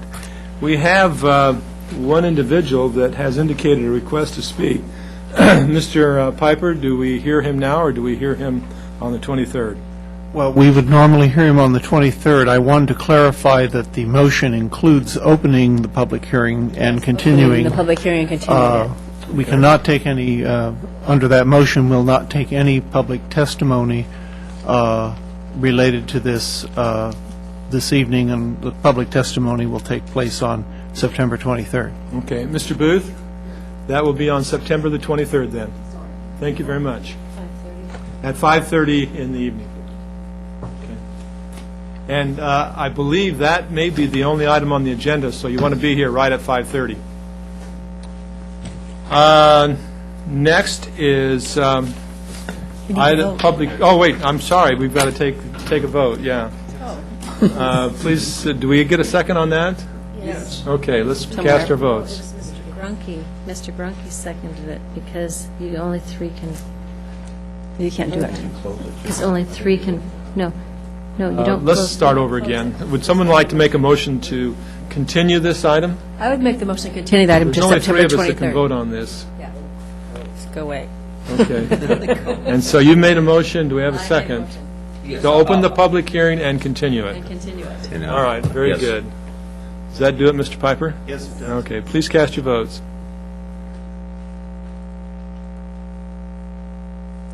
Three. Okay, that passes unanimously with 3 positive votes. Okay, the next item is public hearing number 2, which is La Tortuga Drive traffic signal reimbursement agreement. Mr. Pierce. Good evening, Mayor, Council. Sam Hasseden, our traffic engineer, will be making the presentation this evening, and I will answer questions at the end. Good evening, Mr. Mayor, City Council members. And I want to give a little bit of background on this item, how it came about. In 2005, Vista Imperial LLC, a developer, constructed a traffic signal at the intersection of Hacienda Drive and La Tortuga Drive as a condition of their development. And at the time, the developer requested that other properties that might benefit from the improvements to share the cost. In accordance with the municipal code, when a developer requests reimbursement, the city engineer may determine the cost of the improvements, the boundary of the area of all properties benefited, as well as the allocation of the cost among the various parcels of benefited properties. The next step would be that the City Council holds a public hearing to establish a reimbursement charge and an area of benefit if they are found to be reasonably related to the cost of the improvements and to the benefit properties. And if approved, the city will enter into a reimbursement agreement with the developer that will and will then file notices of encumbrance for the benefiting parcels. Benefited properties pay the established reimbursement charge plus interest to the city as a condition of approval of a final map, parcel map, or issuance of a building permit having a total improvement value of more than $3,000. So as the parcels or benefited parcels develop, then the reimbursement charge becomes payable. And then the city then turns around and reimburses the developer after subtracting a 5% service fee. Now, for the actual improvements, the total cost of the traffic signal at the intersection was determined to be $178,046. And analysis was conducted to determine the boundary of the benefited area and the allocation of costs among the various benefited parcels. And this shows the parcels that were determined to be benefiting from the traffic signal. You can see the traffic signal at the intersection of Hacienda Drive and La Tortuga, and the shaded parcels are the benefiting parcels. There's a total of 7, including the developer's parcel itself. And the way this was determined is that these parcels were undeveloped at the time the signal was installed. The next step was to determine the cost allocation among the benefiting parcels, and 2 main factors were considered in determining the allocation of cost among the benefiting parcels. First was the trip generation for each parcel, and that was determined based on the land use as well as the area of each parcel. All 7 benefiting parcels are zoned commercial with possible development types ranging from commercial office to neighborhood shopping center.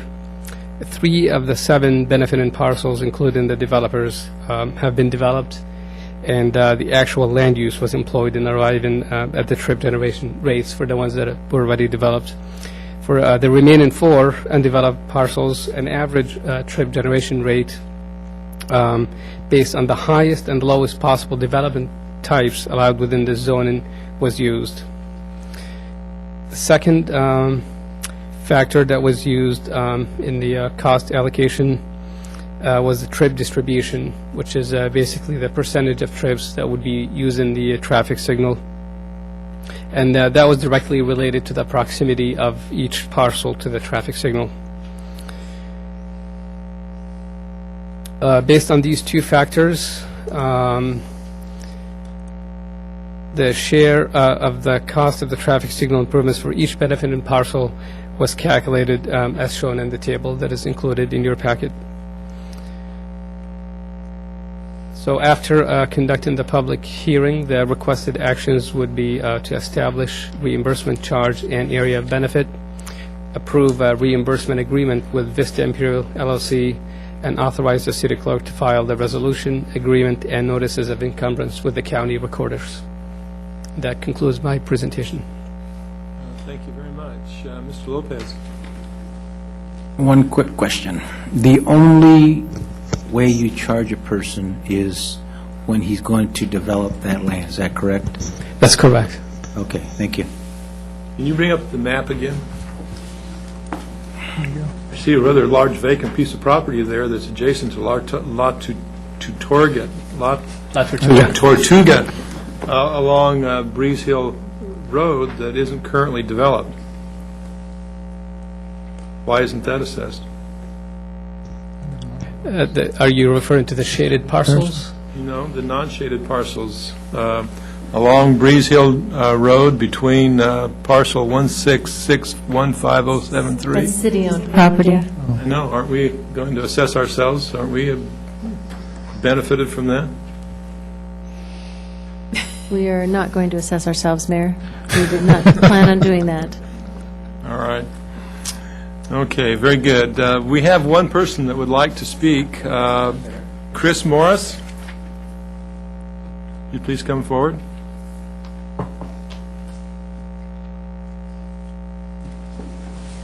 Thank you. My name is Chris Morris, and I represent WLT Land Company, which own, and my address is 27071 Aliso Creek Road, Suite 225, Aliso Viejo. And we own the parcels 70 and 74 right on the corner of Hacienda Drive and La Tortuga, and then the next parcel adjacent and upward from there. And I've been working and talking with the city engineer about the fair share agreement. And I guess the one complaint that we have on the way the fair share agreement was proportioned is that like thus far, our concept plans for future development of the parcel include either commercial office or medical office, and we have no plans for retail. And with consulting with all land use consultants, no one feels like there's very much viability on those parcels to develop retail. Yet our assessment is a blend between retail and commercial office. So it's basically taking our trips per acre and bringing that to a higher level. We have approximately 32% of the entire land area affected by the signal, yet we're being assessed almost 65% of the total cost. So what we're objecting to is just how our trip counts per acre are being addressed in the fair share agreement, and we believe they're higher than they should be. No, I understand what you're saying. However, what you're suggesting is that do you have a positive development there right now, a project to be submitted? We don't. Okay, there have been, I don't know how many projects that I've heard are going to take place on that particular parcel, everything from a hotel to, I've had developers come in on a number of different things that I guess want to test the waters. So at this point, how do we know it's going to be a medical office, and how do we know it's not going to be some other type of commercial? Well, you don't, but as well, if we're assessed this fair share and then we develop it as office, my understanding is there's no way there'll be an adjustment of the fair share. So in other words, we would suffer the other direction. That, but it would be rather difficult to go back, because then where does the money come from that would be reimbursed to you because it was higher than what it should have been to you? And you had mentioned before that several people had brought different projects on there. To my knowledge, the only thing that's been conceived on that property has been some sort of office development. Yeah. No, I think our economic development director can verify that we did. I know of one gentleman that came in that wanted to do a combination of hotel and office on that particular project. We just feel like we're being assessed an exorbitant share at 65% of the total cost of the signal. Okay. Very good. Thank you. Mr. Lopez? Why doesn't the city have a portion or pays a portion of that signal? Can you explain that to us? For the city. Because you have how many acres there compared to the rest of them? First of all, it's What's the difference in acreage in the projects that are there now, and the 6 projects or 7 projects, and the difference that the city owns? I don't recall the acreage, maybe Mr. Conley does. But typically, I mean, that's been a hill that we have had I no, believe the city site is about 5 acres, if I remember correctly. it's about It's 5 acres. And those projects are, those 6 So the- acres are, those 6 property owners are how many acres? I'm guessing around 10, 12 acres all total. 22 acres total. 22, okay. It's a lot more than I thought. Well, I know that piece of property that gentleman was talking about, and boy, to put commercial on there, I don't know if that would work either. But anyhow, I just think we should look at city pay their portion too. Well, one of the issues, too, is that we've had an agreement with the county for years on that property, and there have been another number of covenants on that, and at some point in time, that property may even revert back to the county, so there's no way to really assess that on ourselves, because it's not just because it's the city property, it's because it's, we don't have any plans for that. It may not be ours in perpetuity. So to apportion something to us, to the city that may not be ours in the future, is something that needs to be worked out for between the county and the city. Okay. Mrs. Ritter? Well, I was kind of going along the same thought, because even like with trailers, chain link fences, I always feel like, it's like in your family, your kids are watching you, and I feel like the city needs to pay their fair share. If they don't allow people to have trailers and chain link fences, then we shouldn't have them. And so if we're requesting other people to do that, then we should pay our fair share too. That's just my feeling about it, so. But if it's not our property. But it's not, eventually may not be our Well, property. whenever they do whatever they're going to do with it, why would they not have to share when they develop that someday? All over the county. We can't place that on. We can't place that on the county government.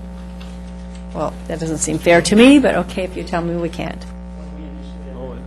Study area for this. We looked at that issue as far as the city's property. It's partially developed right now with a parking lot that the county uses, and based on the potential for it reverting back to the county, we didn't feel that it was appropriate to include that property in the study area, because if that does happen, we wouldn't be able to collect the money from the county, and therefore the developer wouldn't be reimbursed the full amount. We agree it doesn't sound fair. I mean, that's not in... But it's not our... But it's not our call, so we can't do it. Any other questions from the council? One more. Mr. Lopez? So then, when we do get, the okay from the county, are we going to reimburse those 6 people? Come on. All right. So there's no reimbursement from the county. There is no reimbursement The county from the pays county. nothing, and potentially if the property is the county's, the county pays nothing. No, but when we develop that property, We may not develop it, it may revert to the county, and most likely that's the covenants that are on that property now. And right now, a portion of that property, as Mr. Conley stated, is a parking lot that the county uses. So to have any city payment of that there's no benefit, and we don't have any payment, a development on the project that we can recoup any money. So we're not developing anything. The other parcels that are being assessed money have the potential to develop it and gain a profit. We have no ability to do that with the covenants that are on it for the county. I guess the question is, how is that reverting to the county when it was... Well, Mayor, if I may. Sure. I was involved in the discussions on that in a prior life. And indeed, the county had always wanted to have that property as they realized they had a deficit in parking. And they also had a master plan that was to be 4 times the amount of square footage that currently exists on that site, which would require them to have that. And I think Mr. Piper or Mrs. Gelder could clarify the rule that another governmental agency would have first call, I believe, would they not? Yes. On that property, which would preclude us from really setting another use on that property. So I understand the frustration. Is this part of the original courthouse deal? Yes. I think, my prior life ended just before that was completed, so I don't remember that particular site. It was. The county has always coveted that, and I think it's part of ongoing discussions. Okay, very good. Any other questions or comments? Do I have a motion? Mr. Pierce, did you have something? Need to close the public hearing. I know that's what we're going Okay. to do right now. Mayor, I move to close the public hearing and get my glasses on. Adopt City Council resolution next in order and authorize the city clerk to file a resolution agreement and notices of encumbrance. I'll go ahead and second that, Mayor. Okay, we have a motion and a second. If you'd all please cast your votes.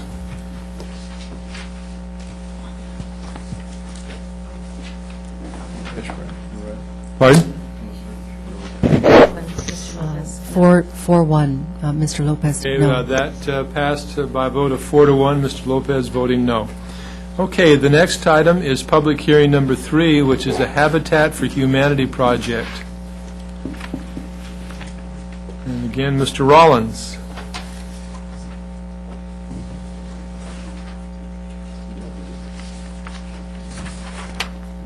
Yes, hello again, Mayor and Council. Bill Rawlings, Director of Redevelopment and Housing.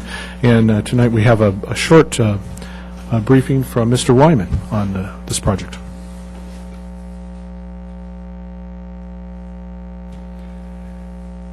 Good evening, Mayor and Chairman, Council, and Commission members.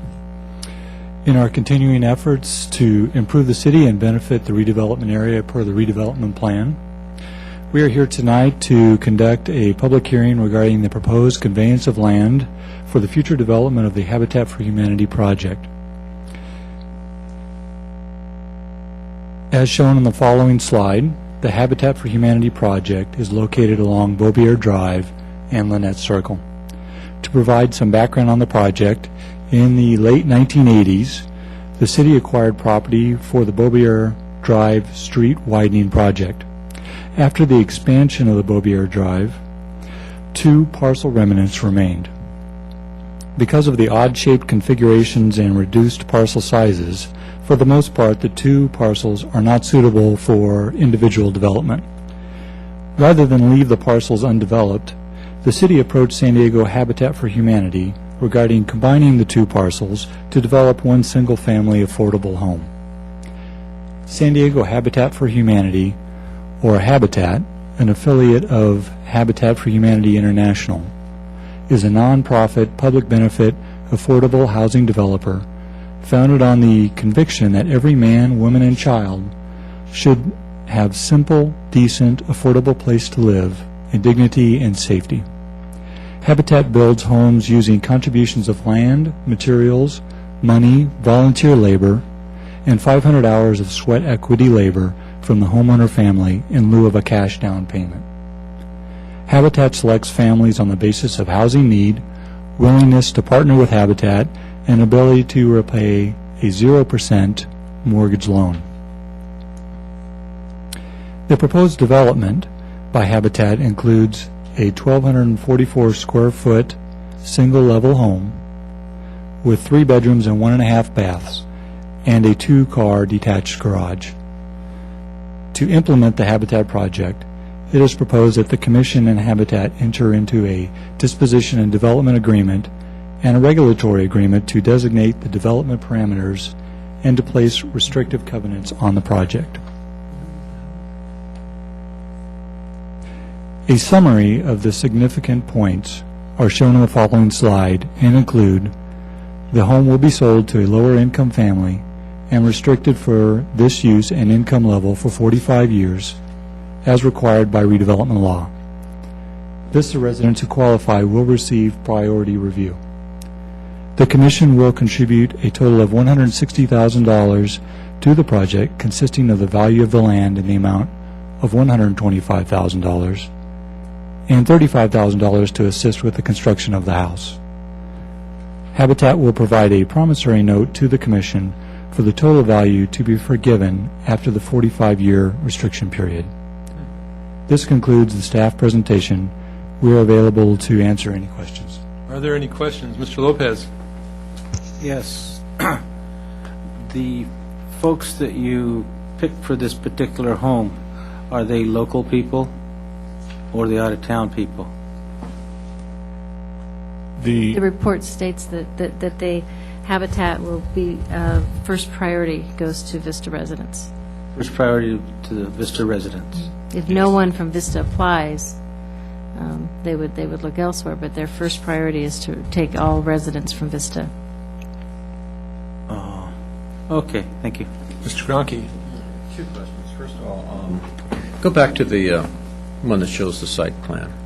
Or just, so I would imagine that access to that garage is off Lynette Court then? Yes. And is there plans for some type of fencing along Beaubier Drive? No.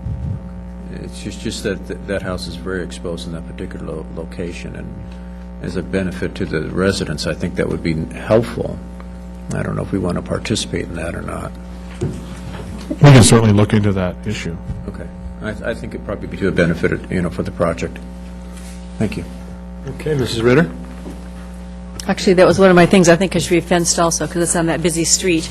And I don't know how you go about doing this, but the garage, I would like to, can you put stipulations, like, I can see them renting this garage out and storing stuff in it, and I was wondering, is there a way you can put on there that, it's for parking cars or something only, or? That's what our zoning code says.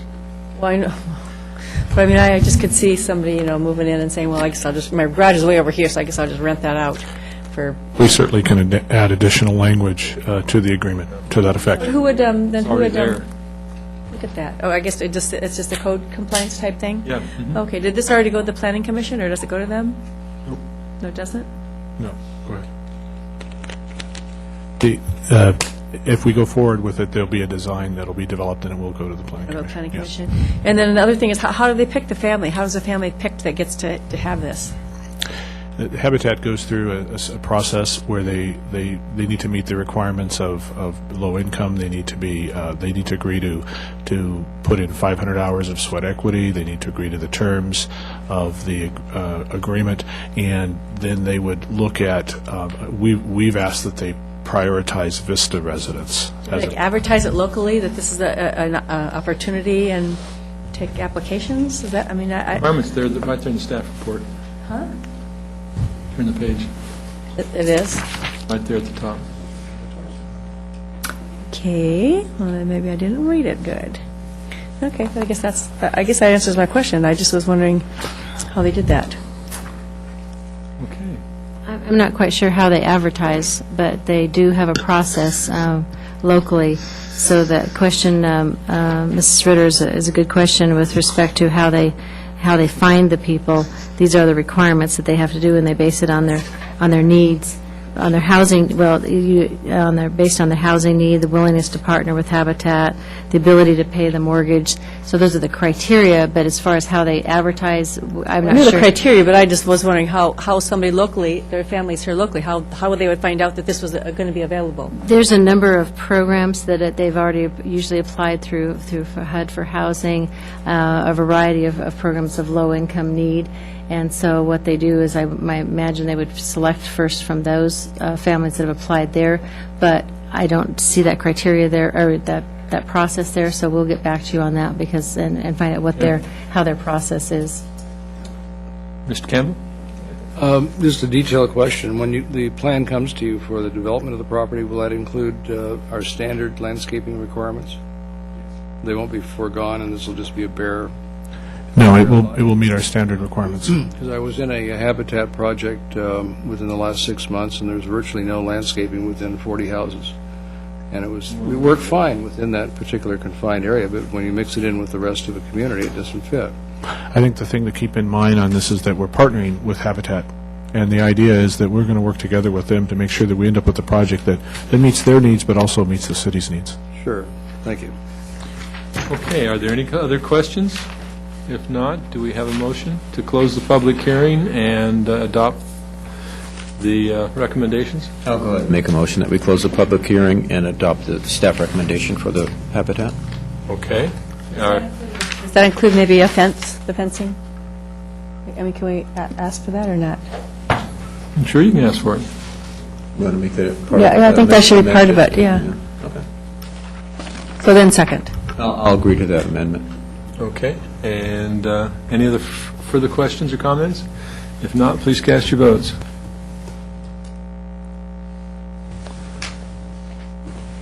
Okay, it passes unanimously. The next public hearing is public hearing number 4. This is the appeal of Melrose Square Retail Center and Hotel. T-Mac Melrose LLC is the applicant. Mr. Conley. Thank you, Mayor and Council. The project before you this evening is a appeal of the Planning Commission's approval of a special use permit amendment for the Melrose Square Retail Center and Hotel. And I'm waiting for my PowerPoint here, if you could give me 1 second. Thank you. The project site is located at the northwest corner of Sycamore Avenue and Melrose Drive. It does not include the gas station, which is at the actual corner. It's the vacant property behind the corner to the west and north. This is an aerial photo showing the existing site.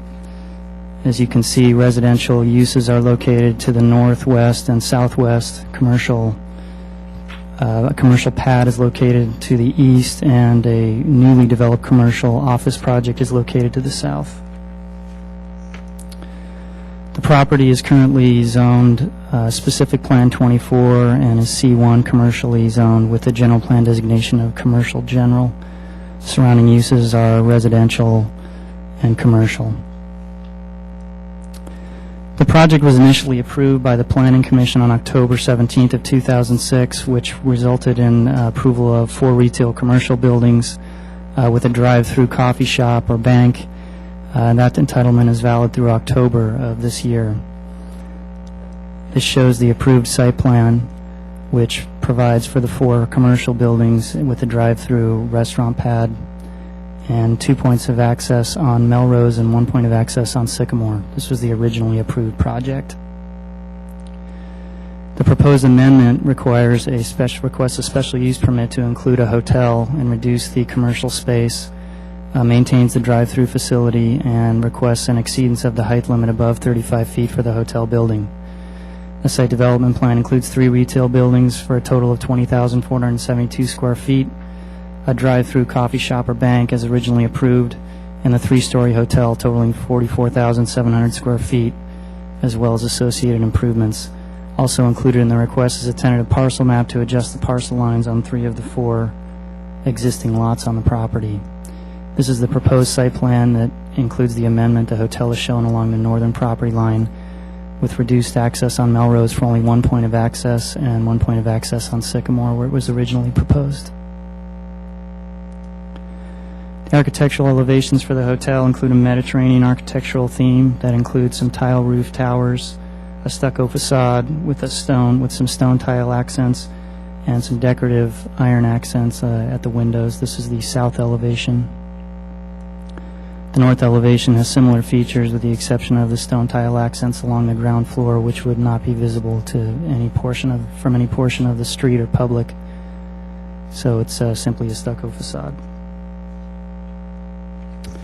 The architectural elevations for the commercial buildings follow a similar theme with tile roof towers and stucco facade and stone tile accents along the lower elevations.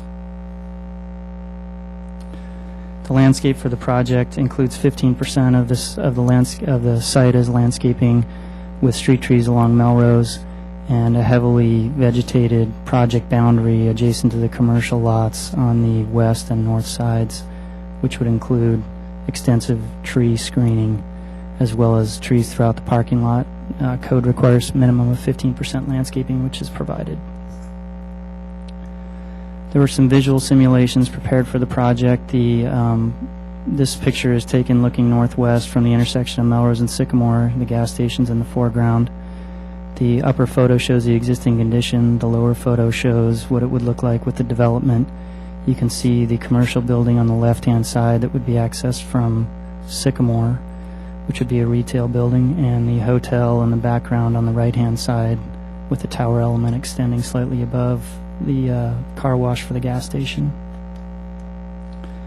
This is a simulation taken from Melrose Drive, fronting the site, that's looking west into the site, that shows a good depiction of what the hotel would look like in terms of size and scale compared to the residential units that are north of the site, as well as the drive-through coffee shop or bank, which is shown on the left-hand side of the photo. There were several neighborhood concerns that were expressed during the review of this development plan, primarily associated with the hotel, since that was the main change in the application. Those include privacy of the yard areas as viewed from the hotel, the screening of commercial uses from the residential areas, solar access or blockage of solar access on the residential properties to the north from the three-story hotel building, noise from the commercial operations, traffic, and a limitation on the drive-through uses for the drive-through building. And I'll discuss each of those briefly. We worked thoroughly with the applicant on a landscape screening concept for the hotel.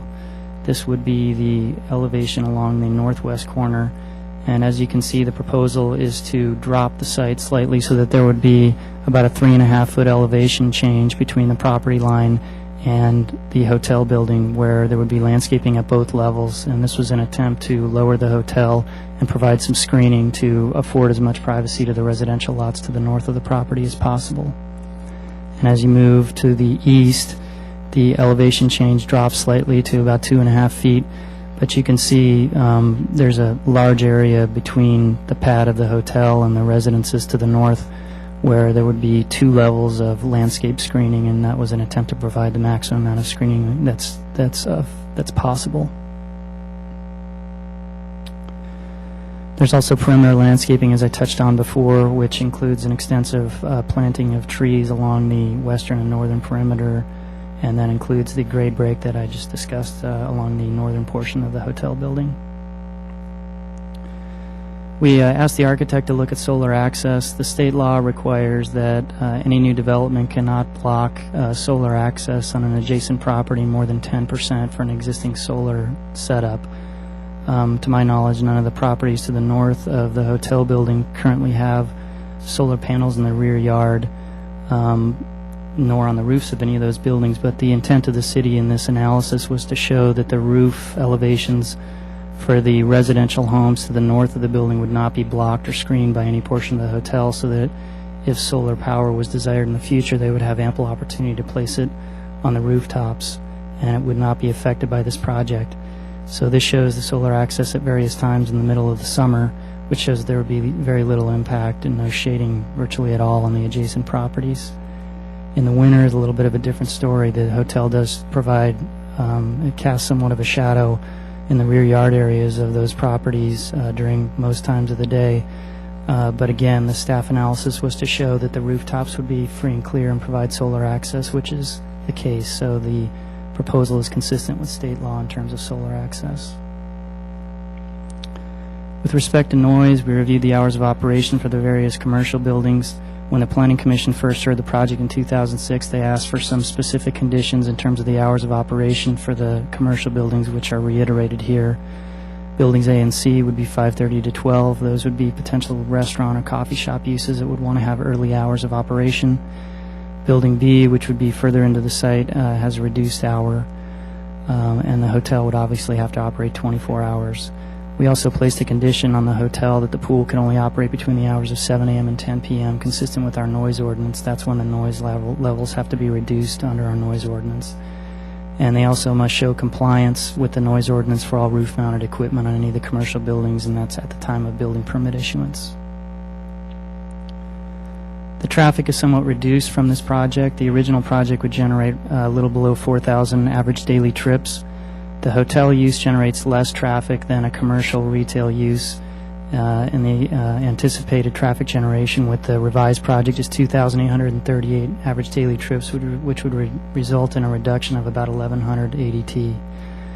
And it's to note the project traffic analysis and all the mitigation measures imposed on the project rely on the higher trip generation, so the applicant would pay basically for all of the improvements based on the higher traffic rate.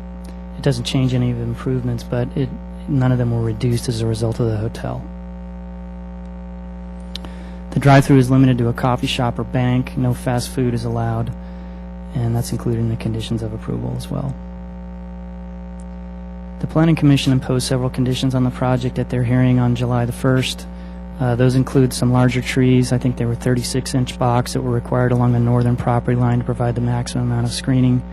They asked to relocate the trash enclosures away from the residential boundaries. There are 2 trash enclosures that are adjacent to the residential area, and they have 2 extra parking spaces that they can move around to relocate those enclosures. The hours of delivery for the hotel were specified 9 a.m. to 5 p.m. trash pickup, also 9 a.m. to 5 p.m. Hours for landscape maintenance and parking lot sweeping are 7 a.m. to 5 p.m. And the request was to move the hotel building as far away from the residential properties as possible, which staff determined would be feasible at approximately 5 feet. And the applicant has agreed to all of those conditions. There's an appeal filed on July 10th, 2008 by the adjacent property owner, which is the reason we're here this evening. They raised notification and traffic mitigation issues in their appeal letter, which was responded to by staff, and that response is included in the agenda report. In summary, staff recommends adoption of the subsequent mitigated negative declaration, as well as a special use permit, site development plan, and tentative parcel map for the project, and that completes my staff presentation. Thank you. Okay, Mr. Lopez? Thank you. We have one gentleman who would like to speak. Should we hear him first, and then I'll... Okay, that's Okay, fine. Mr. Latham?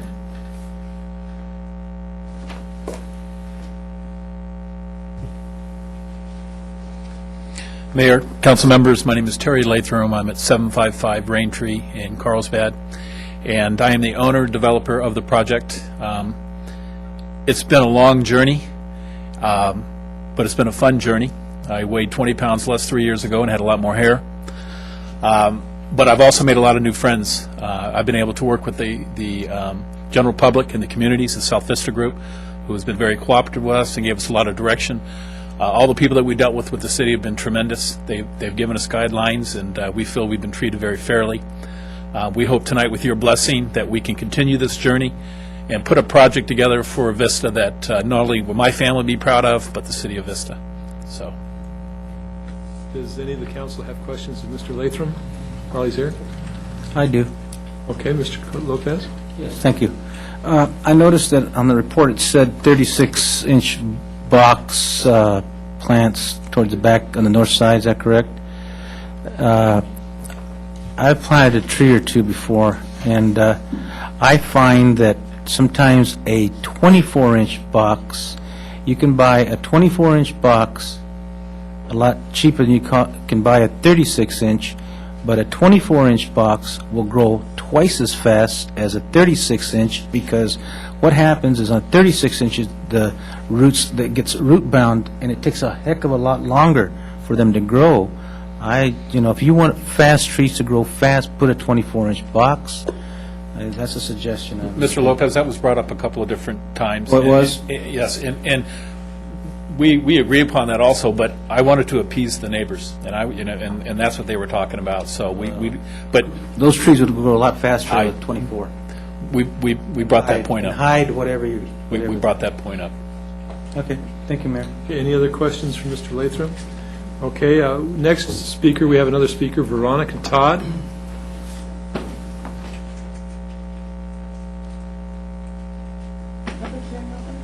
The public hearing is open, yes. Hello, Mr. Mayor and City Council, John Connolly. I'm a owner of a residential property in that area, and I didn't show up for the first initial public hearing because I wasn't aware of it. This will be brief. There's another property adjacent across the street from where Chevron is, and that was recently developed through Premier Properties, through Mitch Ald. And Mitch and I have gone round and round regarding him completing all the requirements of the City Planning Commission. And what I have found is this, that there is an extreme disconnect between you folks and the Planning Commission's ability to control the developer, to appease to the game plan as approved by them and by you. And specifically what I mean is, for example, Mr. Latham, or I'm not sure, I apologize if I didn't pronounce your name correctly, may, for example, say he's going to provide a 36-inch box or whatever in terms of landscaping. What happens is you folks have a department that comes out apparently and reviews what these developers do. John, you would know the name of the department, the inspectors. And oftentimes they're unavailable or inconsistent or may not hear the complaints of the residents. And in that particular case, I fear for the people who live on that side will go through precisely what I have gone through with Mitchald, where your inspectors do not come out. When they do, they disagree strongly with what we say until we literally write letters, which I have written, make complaints, or follow through with, this was the original plan, you have not done this, you need to do this. And then I have to call Greg Mayer, or I have to call somebody to help me out. And considering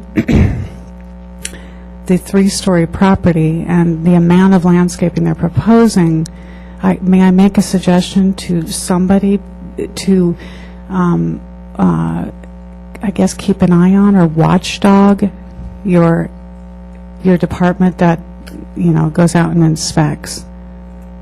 And that's probably the main reason I'm here. I guess that's it for now. Also, one more thing. The days and the times that these construction people work, they need to be also controlled in that way. We had an extreme problem with that, and an extreme problem with the type of people that were working, language, dates and times that they worked, and things of that nature. So, thank you very much. We appreciate that. Mr. Conley, are you familiar with the Mitchell? Yes, we had some difficulties with Mr. Ald's development. They decided. Well, first, let me characterize one of the problems. The conceptual plan showed an elevation on their site that was different than what the final grading plan showed. They tried to raise the elevation of the pad based on some inability to move fill around the site. And by raising the elevation of the pad, it rose the development higher than what was originally anticipated adjacent to Ms. Todd's property. And so the screening wall requirement that was originally imposed between the two sites was reduced as a result of that. And so we had some significant negotiations with Mr. Ald and Ms. Todd to try to resolve that issue, which Mr. Mayer spearheaded. And I think we've, for the most part, taken care of those issues, but it was really a result of the developer changing their plan after the conceptual plan was approved. What's the name of the development? It is a Premier Crossing. City Mark Development is the developer, and Mr. Ald works for City Mark. Mr. Campbell? Thank you, Mayor. Can you go back to one of the site plans, but it really wouldn't matter with the ones on our handouts are pretty small. And John, the questions I've got relate to the discussions of the Planning Commission. One is Building B. What access is behind, and why does it need access behind it? Building B has an access road behind it for delivery of goods to the commercial suites in that building. And the trash bins would be located where in relationship to that? The trash bins are located in the northwest corner of the building, but those are actually two of the bins that were requested to be moved as part of the Planning Commission conditions, and the developer is working on revising that plan to move those bins away from the residential properties.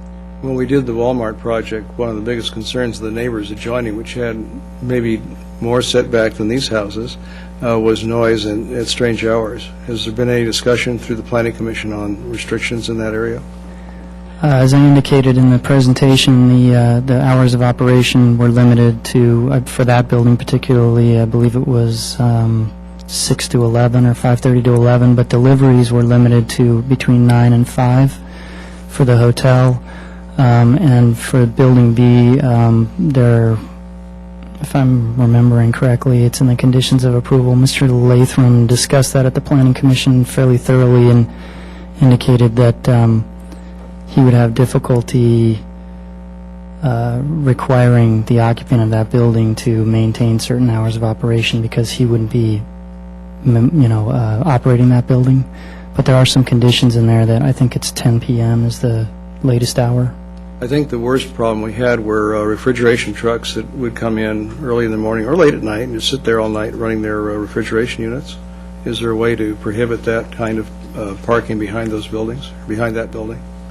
That would be a code compliance issue. Of course, that would be a noise violation, and it would most likely violate the property line standards that are currently in our noise ordinance. And so if they were doing that after 10 p.m. or before 7 a.m., it would be a code issue that we would have to have the Sheriff's Department go and investigate. So we do have something. Could it be signed at least to to notice drivers not to park back there and run their equipment? Certainly. Was there any discussion in the Planning Commission regarding the location of the pool? We discussed that briefly in terms of the noise, but the limitation on the hours between 7 a.m. and 10 p.m. was acceptable to the commission. There's also a wall that's required, a 6-foot barrier that would extend around the northern and western property line. So the noise level from that pool, considering the type of hotel that's being developed there, is not anticipated to be any greater than, a residential use.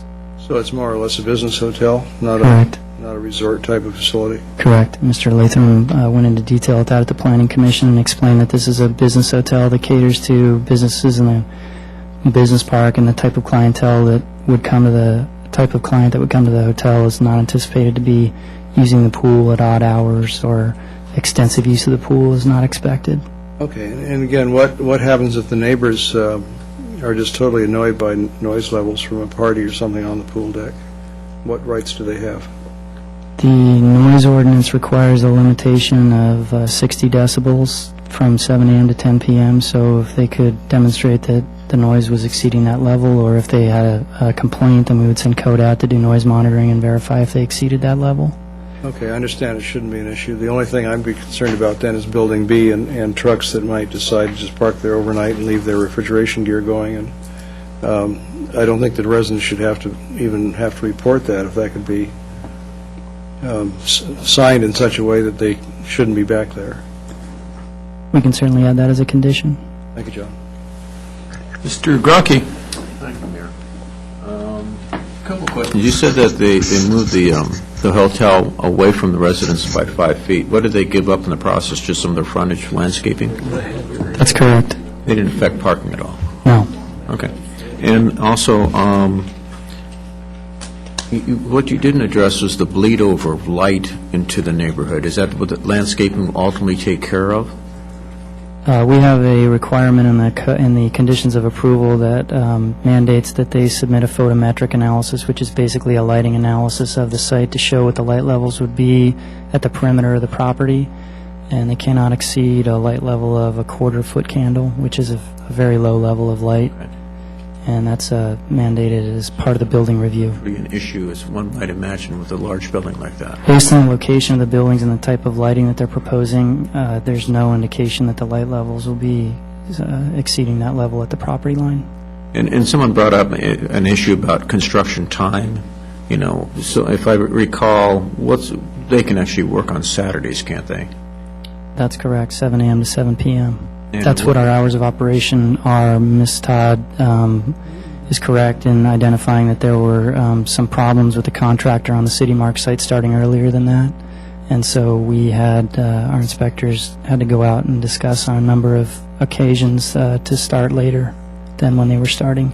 It's a compliance issue, Construction contractors are not always the most compliant folks, so we had to get after them quite a bit.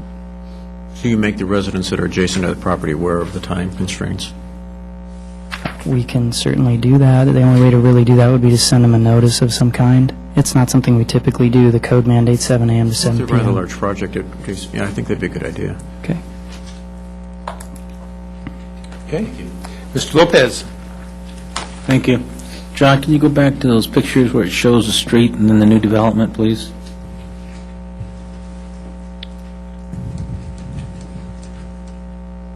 I'm sorry, the street and the new development? Yeah, it shows the buildings, what they're in, once they're in there? Right there. Those telephone lines, what's happening with those? Those are high voltage lines. They cannot be undergrounded. They cannot be undergrounded? No. Oh. Okay. Thank you. Are there any other questions or comments? One more question, Yes, Mayor, Mr. excuse Lopez. me. In this hotel that you build, I heard you're going to have a meeting room? Mr. Latham, could you please come up to the microphone? Thank you. Right now, what we have on the plans is in Building B, about 2,000 square feet of meeting space, not just for the hotel, but for the community in itself. It's not limited to the hotel. Okay, that's what I want to know. If it was limited to the just the hotel, or people can actually... Absolutely. The local community for weddings, the local business park, we've heard quite a bit of demand from the local business park that they want meeting space, and that'll accommodate that. Now, if you have weddings, what time do they go to bed over there? Well, you know, I did explain this in the previous meeting, is that the individuals that are staying at our hotel are corporate individuals, and either going to Titleist, No Fear, Upper Deck, and they're not your partying type individuals, and it's a good clientele. We're looking at rates. Do people come to have no parties there? I hope not. No, what I want to know is that the people that you rent it to, local people that go and have weddings there, are you going to have a time when a limit of what time they can stay out there dancing and... Well, it would be inside the conference center itself, but, you know, our concern, too, is also our guests that are staying at the hotel. You addressed an issue about the pool. Most of our corporate market's not going to be out on that pool, and especially on the weekends, they're not. You know, our concern the whole way through this project is the neighbors adjacent to us, and we've paid particular attention to that. We want to be good neighbors. We want it to be a good project and a win-win situation for both of them. Mm-hmm. So when they're paying anywhere from $129 to $189 a night, those aren't your typical partiers. Mm-hmm. So, no, what I'm asking you, if somebody from the city out here, a resident, goes and rents your facility, not staying in the hotel, right, and they have a wedding there, how late can they stay out at There's the wedding restrictions. time? The operations for that building are 5:30 a.m. to 11 p.m. Only till 11? That's correct. Okay. I know. Okay, thank you. One other question I have, in terms of the hotel itself, now this is a Hyatt? It's a Marriott. A Marriott, and so that in the hierarchy of Marriotts, where does this one fit? In my personal opinion, as far as rate-wise, you know, you have residents in that are, you know, the JW Marriotts, which are your large resorts. I would say this is in the upper range of their hotels. Absolutely, when it comes to rate, it's not a full-service hotel where you have restaurants and gift shops. We didn't want to do that. Land's too expensive to make this fit on this development. But it's an upscale hotel. When you're, like I said, when you're paying $189 a night, you expect a $189 room in development. Okay, thank you very much. Mrs. Ritter? I can't wait for the hotel to come. I think we need that in Vista. Are you ready for a motion? Mr. Campbell's got his button pushed. Do you want to have another question? Well, I just wanted to ask the developer a question, if I may, sir, if you wouldn't mind coming up one more time. I didn't capture you before you left. The neighbor that spoke about the conditions in an adjoining project of the work crews, and there seems to be a culture, I don't know what else to call it, but they sometimes will show up very, very early and start the boom boxes going and get into some very colorful language. Is there any way are you going to be managing that project yourself? We are the builders, owners, and operators. Larry True, who's part owner in the project, has built probably 25 hotels for us. He's been with us for over 25 years. Everything's done in-house. It's got to be a win-win situation for the community. We don't want the community being upset because there's guys using foul language or they're starting at 6:45 in the morning. We're going to be around for a long time there, and we want to make sure that we get off on the right step with these individuals. And we're more than happy to check with the neighbors to make sure that everything's going fine. We're a different type of developers. We're family-owned and operated, and we know what it's like to go into a community and be involved. And we hope to be around for another 25 years on that site, and we hope to, get along with the neighbors and vice versa. Good answer. Yeah. It will be controlled. Larry will be on the job site, and I'll be on the job site. Thank you very much. Right. Thank you very much. So let's go ahead and do it. I think Mrs. Ritter had the... As long as it gets done, but I'll go ahead and do it. I will close the public hearing and adopt city resolution, tongue twister today, approving the subsequent mitigated negative deck, and I'm granting the special use permit. Okay, Mr. Campbell, did you want to second that? I'd be glad to second that. Okay, we have a motion and a second then. Please cast your votes. Okay, and that passes unanimously. We look forward to having you. We've been looking for that hotel for a long time. So thank you very much. Okay, the next public hearing is public hearing number 5, which is a zoning code amendment for large family daycare homes. Now, I know I have had, there is a request by the, I believe is it by the applicant? No, this actually, it's hearing? it's by an attorney that I believe was affiliated with an earlier application for a large family daycare that came before the council. Okay, well, just to let the council be aware that we do have that, so let's proceed with the report. Thank you, Mayor. This is a proposed ordinance addressing large family daycare homes. The large family daycare home requirements are mandated by the California Child Daycare Facilities Act, which is state law under the California Health and Safety Code. The Community Care Licensing Division of the county is responsible for regulating and licensing these types of facilities, and home daycare facilities include both small and large family daycare homes. A small family daycare home is 8 or fewer children, and these uses are permitted by right. The city has no discretion in where these small family daycare homes can be located or regulate any aspect of them. They are basically licensed by the state and can occupy any residential property within the city.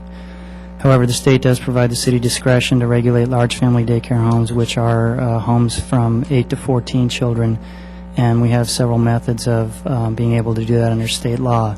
This proposed ordinance intends to codify the city's specific requirements and impose some development standards that would regulate such facilities. There is a use chart which is included on page 3 of the proposed ordinance, which basically allows these large family daycare facilities to be located on lots that are greater than 10,000 square feet with zoning administrator approval without a public hearing. And that would basically require the applicant to submit a large family daycare application. It would be reviewed for compliance with all of the city's development standards that are included in the proposed ordinance, and if it meets all of the requirements, there would be an approval of the permit by the zoning administrator without a public hearing. Those approvals would be appealable to the Planning Commission. On lots that are smaller than 10,000 square feet, the requirement would be a minor use permit with a public hearing that would go to the zoning administrator and would also be appealable. I'm sorry, let me clarify. The zoning administrator permits would not be appealable, only the minor use permits. Both of the large and small family daycare facilities require licensing from the State Department of Social Services, Community Care Licensing Division. The city would only have discretion in those that are large, as we indicated, and the requirement is for a business license for large family daycare facilities as well. The state law limits the scope of review for the cities to determine and analyze where these types of facilities can be located, and the scope of review is limited to 4 issues. Those are spacing and concentration, traffic, noise, and parking. And the proposed ordinance includes requirements that address each of those issues. For spacing and concentration, there can be no similar facilities, that is, large family daycare facilities within 300 feet within a 300-foot radius of the facility, or large family daycare facilities within 1,200 feet on the same street. So the 300-foot would be a radius distance, the 1,200 feet would be a linear distance on the same street. Traffic control will be able to be reviewed by the city engineer based on a recommendation by the city planner to determine if there are any traffic safety issues, and additional conditions could be imposed by the city's traffic engineer. These would apply particularly to areas where there would be, say, inadequate street width or loading issues, any kind of safety problem that could be easily identified by a site visit, wherein the city engineer could impose additional conditions. A noise mitigation plan would be required to address noise issues, which would basically be a plan prepared by the operator identifying how noise would be minimized on the site. For example, when playtimes outside would occur, the number of children that would be playing outside at one time, where specific play apparatus or play areas would be located, screening, etc.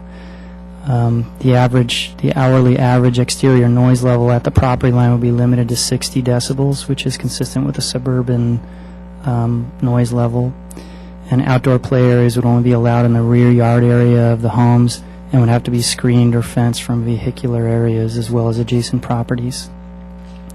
The parking requirements require a paved driveway that's free and clear during the operation of the daycare, so the parents would have an opportunity to pull into a driveway and drop off or pick up the children. And the staff recommendation is to introduce an ordinance amending Title 18 of the Development Code relating to large family daycare homes, and that completes my staff presentation. Thank you, Mr. Conley. This is a public hearing. The public hearing is now open. I have two individuals that wish to speak. Do you wish to hear them first, or do you want to ask questions first? Okay, the first speaker is John Herrera.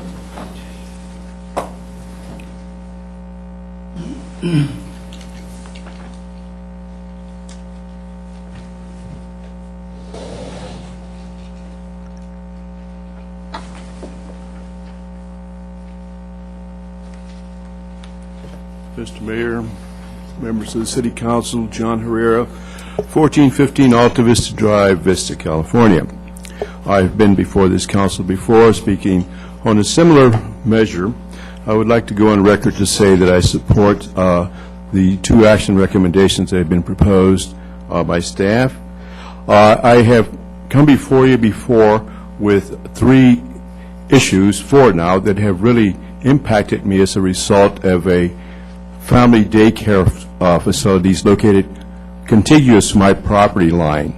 At that time, I reported the three issues, one being excessive noise level, the second one being harassment of my wife and family and my neighbors by the operators of this facility. The third, and I understand that this allegedly is a state issue, is safety, but how can the city not fulfill its moral and civic responsibility by protecting our children?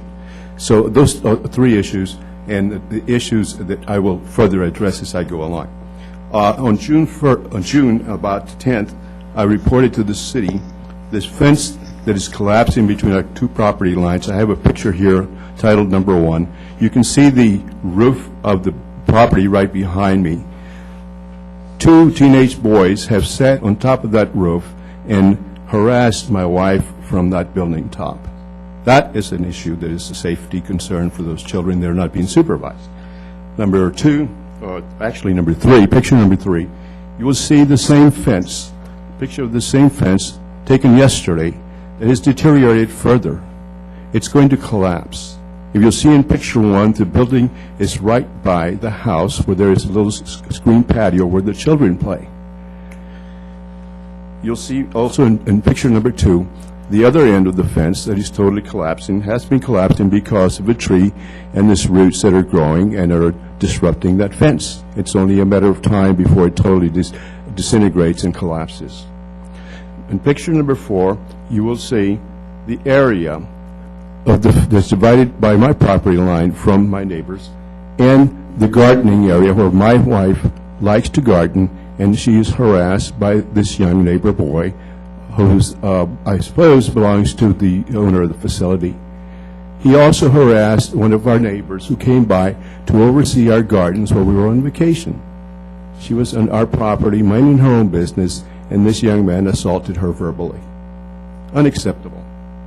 You will see also in picture number 5 a picture that shows a fence around the swimming pool. Well, not only does that water amplify the noise volume that comes from the swimming pool when the children are on there, but you will see that fence, the children scale that fence back and forth to try to get into the swimming pool.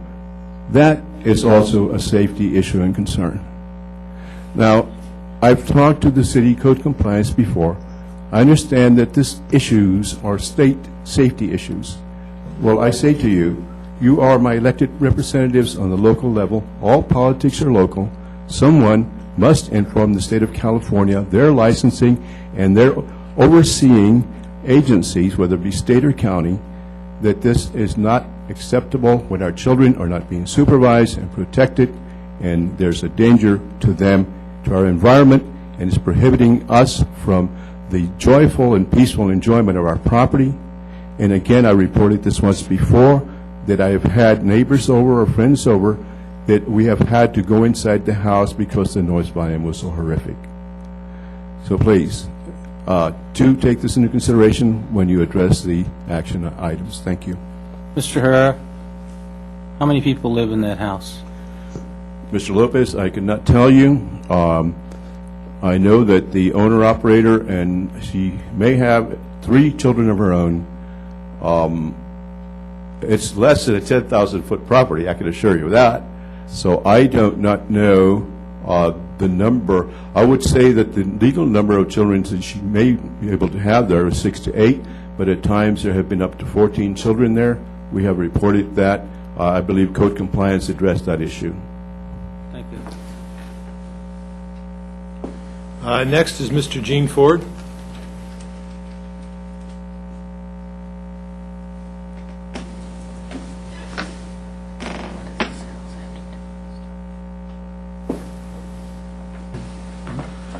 Good evening, members of the council, Mr. Mayor. I'm delighted to be here tonight to offer some congratulations. I've read the ordinance that's proposed maybe 3 or 4 times. I've compared it to perhaps 6 or 7 other cities in both the North County and the south part of the county. And I would like to offer my congratulations specifically to staff. They've come up with a very good but delicately balanced ordinance that I believe is as close as you can get to fairness as the state will allow you to. And I have great sympathy for John Herrera's problem, because I know there are others in this community. And I hope that if this establishes a standard against which future code enforcement actions can be enforced and taken, I think a great deal of value has been raised by this ordinance. So I thank John, and I'm sure council has had his finger in that too, and I hope you will all be able to pass this unanimously. It is needed, and it's reasonable. Thank you. Thank you, Mr. Ford. That concludes those that have made a request to speak, or concludes the time that those that have requested to speak. Mr. Lopez, you are next up. No, I forgot to turn it off. Okay, Mr. Gronke then. You know, the nature of Vista is that in some of the parcels that are split up, the houses, because of the topography, the houses will be rather closely adjoining one another. Is there any way that we can limit the setback that these facilities can be from an adjoining house, or is that a state jurisdiction? The setback of the actual facility itself, or the setback for the play area outside? We looked at that issue. The only discretion that we have in terms of regulating them on that basis is a noise issue, and the review by the city attorney was that imposing an excessive, well, let's put it this way, to provide a noise level at the property line that would be lower than what the current noise level allows at 55 at the property line would in some cases require an excessive setback into a property that would be not consistent with what the state gives us permission to regulate. So in other words, we don't really have the ability under state law to impose an excessive setback from a property line for a noise issue, because we can't guarantee that every one of these facilities is going to generate noise. The requirement for the noise mitigation plan is intended to address that issue in terms of the number of children allowed outside at certain times and the hours that they'll be outside in an attempt to minimize noise, and that's the way that we attempted to address that issue. If we were to impose a setback for a play area for noise purposes, we would not likely be able to pass the state's review of our ordinance. Do we have any control over the screening of those areas? Can we ask for landscaping and/or some type of fencing screening to protect the neighbors? We impose a requirement of a 5-foot barrier, fence, or wall around the yard area in an attempt to address noise, which is really what our code allows us to impose. It will somewhat reduce the noise levels, but again, it's really largely controlled by the operations themselves. Okay, so it's basically a sound screening, I guess, the 5-foot. That's the intent of the 5-foot wall. Okay, thank you.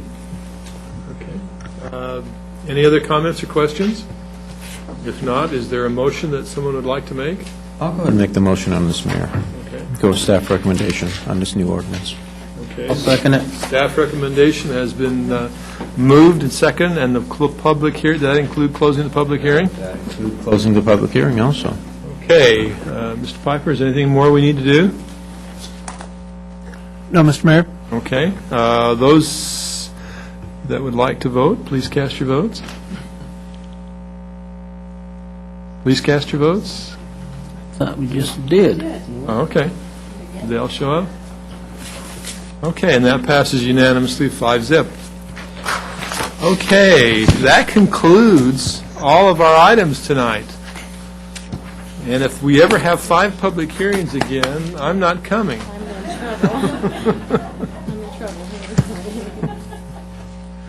Okay, next we have remarks from the city attorney. Do you have anything that you'd like to share with us this evening? Well, I would like to say that regrettably, I will miss the next meeting due to a vacation, taking a little trip to Alaska. Well, have fun. That sounds marvelous. How about you, Mrs. Geldert? Not prolong this meeting. I have no remarks, Mayor. Thank you.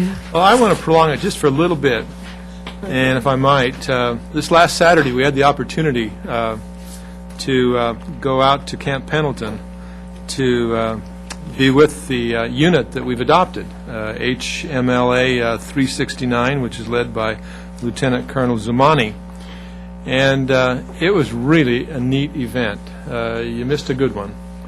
And we went out there. They took us, after we got out to the ranch house there in Camp Pendleton, they took us in buses out to their bombing range, and then they showed us what they did. And they brought in a insertion team and for forward observation. They observed and found that there was enemy in the Menard Hills. And then they brought several helicopters in with rockets and with machine gun fire, and they eliminated the enemy. And then they extracted the forward observing team by them attaching themselves to a line, and the helicopter flew off with 4 of them dangling on the line. And it was really a neat event. And I think what was more important is that we got a chance to see all the families of this group. And I've never seen so many kids in all my life. And every time that they would mention a particular Marine that was involved, there'd be a big cheer from a certain section of the bleachers from his family. And this group is being deployed to Iraq in October to November. And so that the city is doing everything we can to help with that. And so if there's anyone out in the audience that would like to help us show our appreciation for this military group, we'd certainly appreciate it. We had several of our vendors in the community donate food for the barbecue that we had that day. Jensen Meats. Who were some of the others? The two jumpies were donated by a company, a little sports company in town. The kids, yeah. And then there were cookies, Walmart and flowers Costco and Sam's Club all donated. Right. So it was really a great event, and it was, like I say, it was good to be able to mingle with the families out there that had come to see it. And I know that I brought my son and grandson along with my wife, and they certainly enjoyed it as well. It was a good afternoon. Mr. Gronke. Nothing tonight. Mrs. Ritter. Well, I actually attended the Historical Society ice cream social, but I got there a little late. I saw more guns than you did. Yeah, you saw more guns than I did. I didn't even see any ice cream because they ran out by the time I got there. And I got a chance to tour Rancho Minerva, which I hadn't seen yet, and I just it's really a neat old rancho. So I thought that was interesting. So everybody have a good Labor Day coming up soon. Okay, Mr. Campbell. Some of you know my son was in the Marine Corps for about 10 years, and I watched him being extracted by the helicopter. And knowing that he's a bit bigger than I am, I was concerned about the quality of the line that was picking him up at about 20 miles an hour off the ground.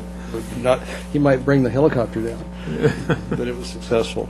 I see Mr. Hallis has joined us for the evening, and I'd like to have someone speak to Vista Rocks as to the date and what the city's plans are, and how people in the community can participate in that. I don't have the dates in hand. It's October the 4th, is it not? October 4th? Yes, it is. October 4th, and the residents of the community will be given the opportunity by groups. They can contact Kathy Valdez or anybody in the redevelopment and housing department. So by calling the city and saying they'd like to volunteer, they can be put in touch with directed. us? We'll be happy to assign them to a house. And we're going to be off of Emerald this year, so it's going to be another extension of our town site area going into the greater town site area, and so we'll take care of a number of neighborhoods in that place that certainly need fixing up also. Well, I believe last year we had roughly 800 people participate from various groups, which is Yes, significant we typically are contribution. running between 650 and 800 people. It's amazing. Well, it makes a big difference in the community. I'm sorry I'll be away when it occurs. Thank you. Mr. Lopez. Thank you. I also went to the Historical Society Ice Cream Social, and I also went out to the Rancho Minerva, and they actually have the original floors in there, the oak floors, and they really took them down and did a real nice job of those floors. And the rooms are real small, but I think it'll serve their purpose for a while anyhow. And also yesterday I went golfing with the Lions Club. They had their golf tournament yesterday, and they were actually sold out almost a month before. They had a great turnout. They had a local caterer do a barbecue out there at Circle R. He did a great job with the food. I mean, he had great ribs. And I had Patrick Johnson, I had Mr. Magoon from the, Kevin Magoon from the fire department, and I had Mr. Garcia from our Public Works, and myself was our team. And I tell you, I had a blast. It just, I was out, I hadn't golfed in 8 years. And I was able, actually I hit each ball. They weren't real straight. But I tell you, I just had such a blast. It just took me out away from business and everything, and it was very relaxing. And I think I will take up golfing again. Mr. Lopez, you amaze me. Tonight I've learned that you're not only a karaoke singer, but also a golfer. That's I sing that's the great. cucaracha pretty good, you know, so, yeah. Okay, if there's nothing else, we are adjourned.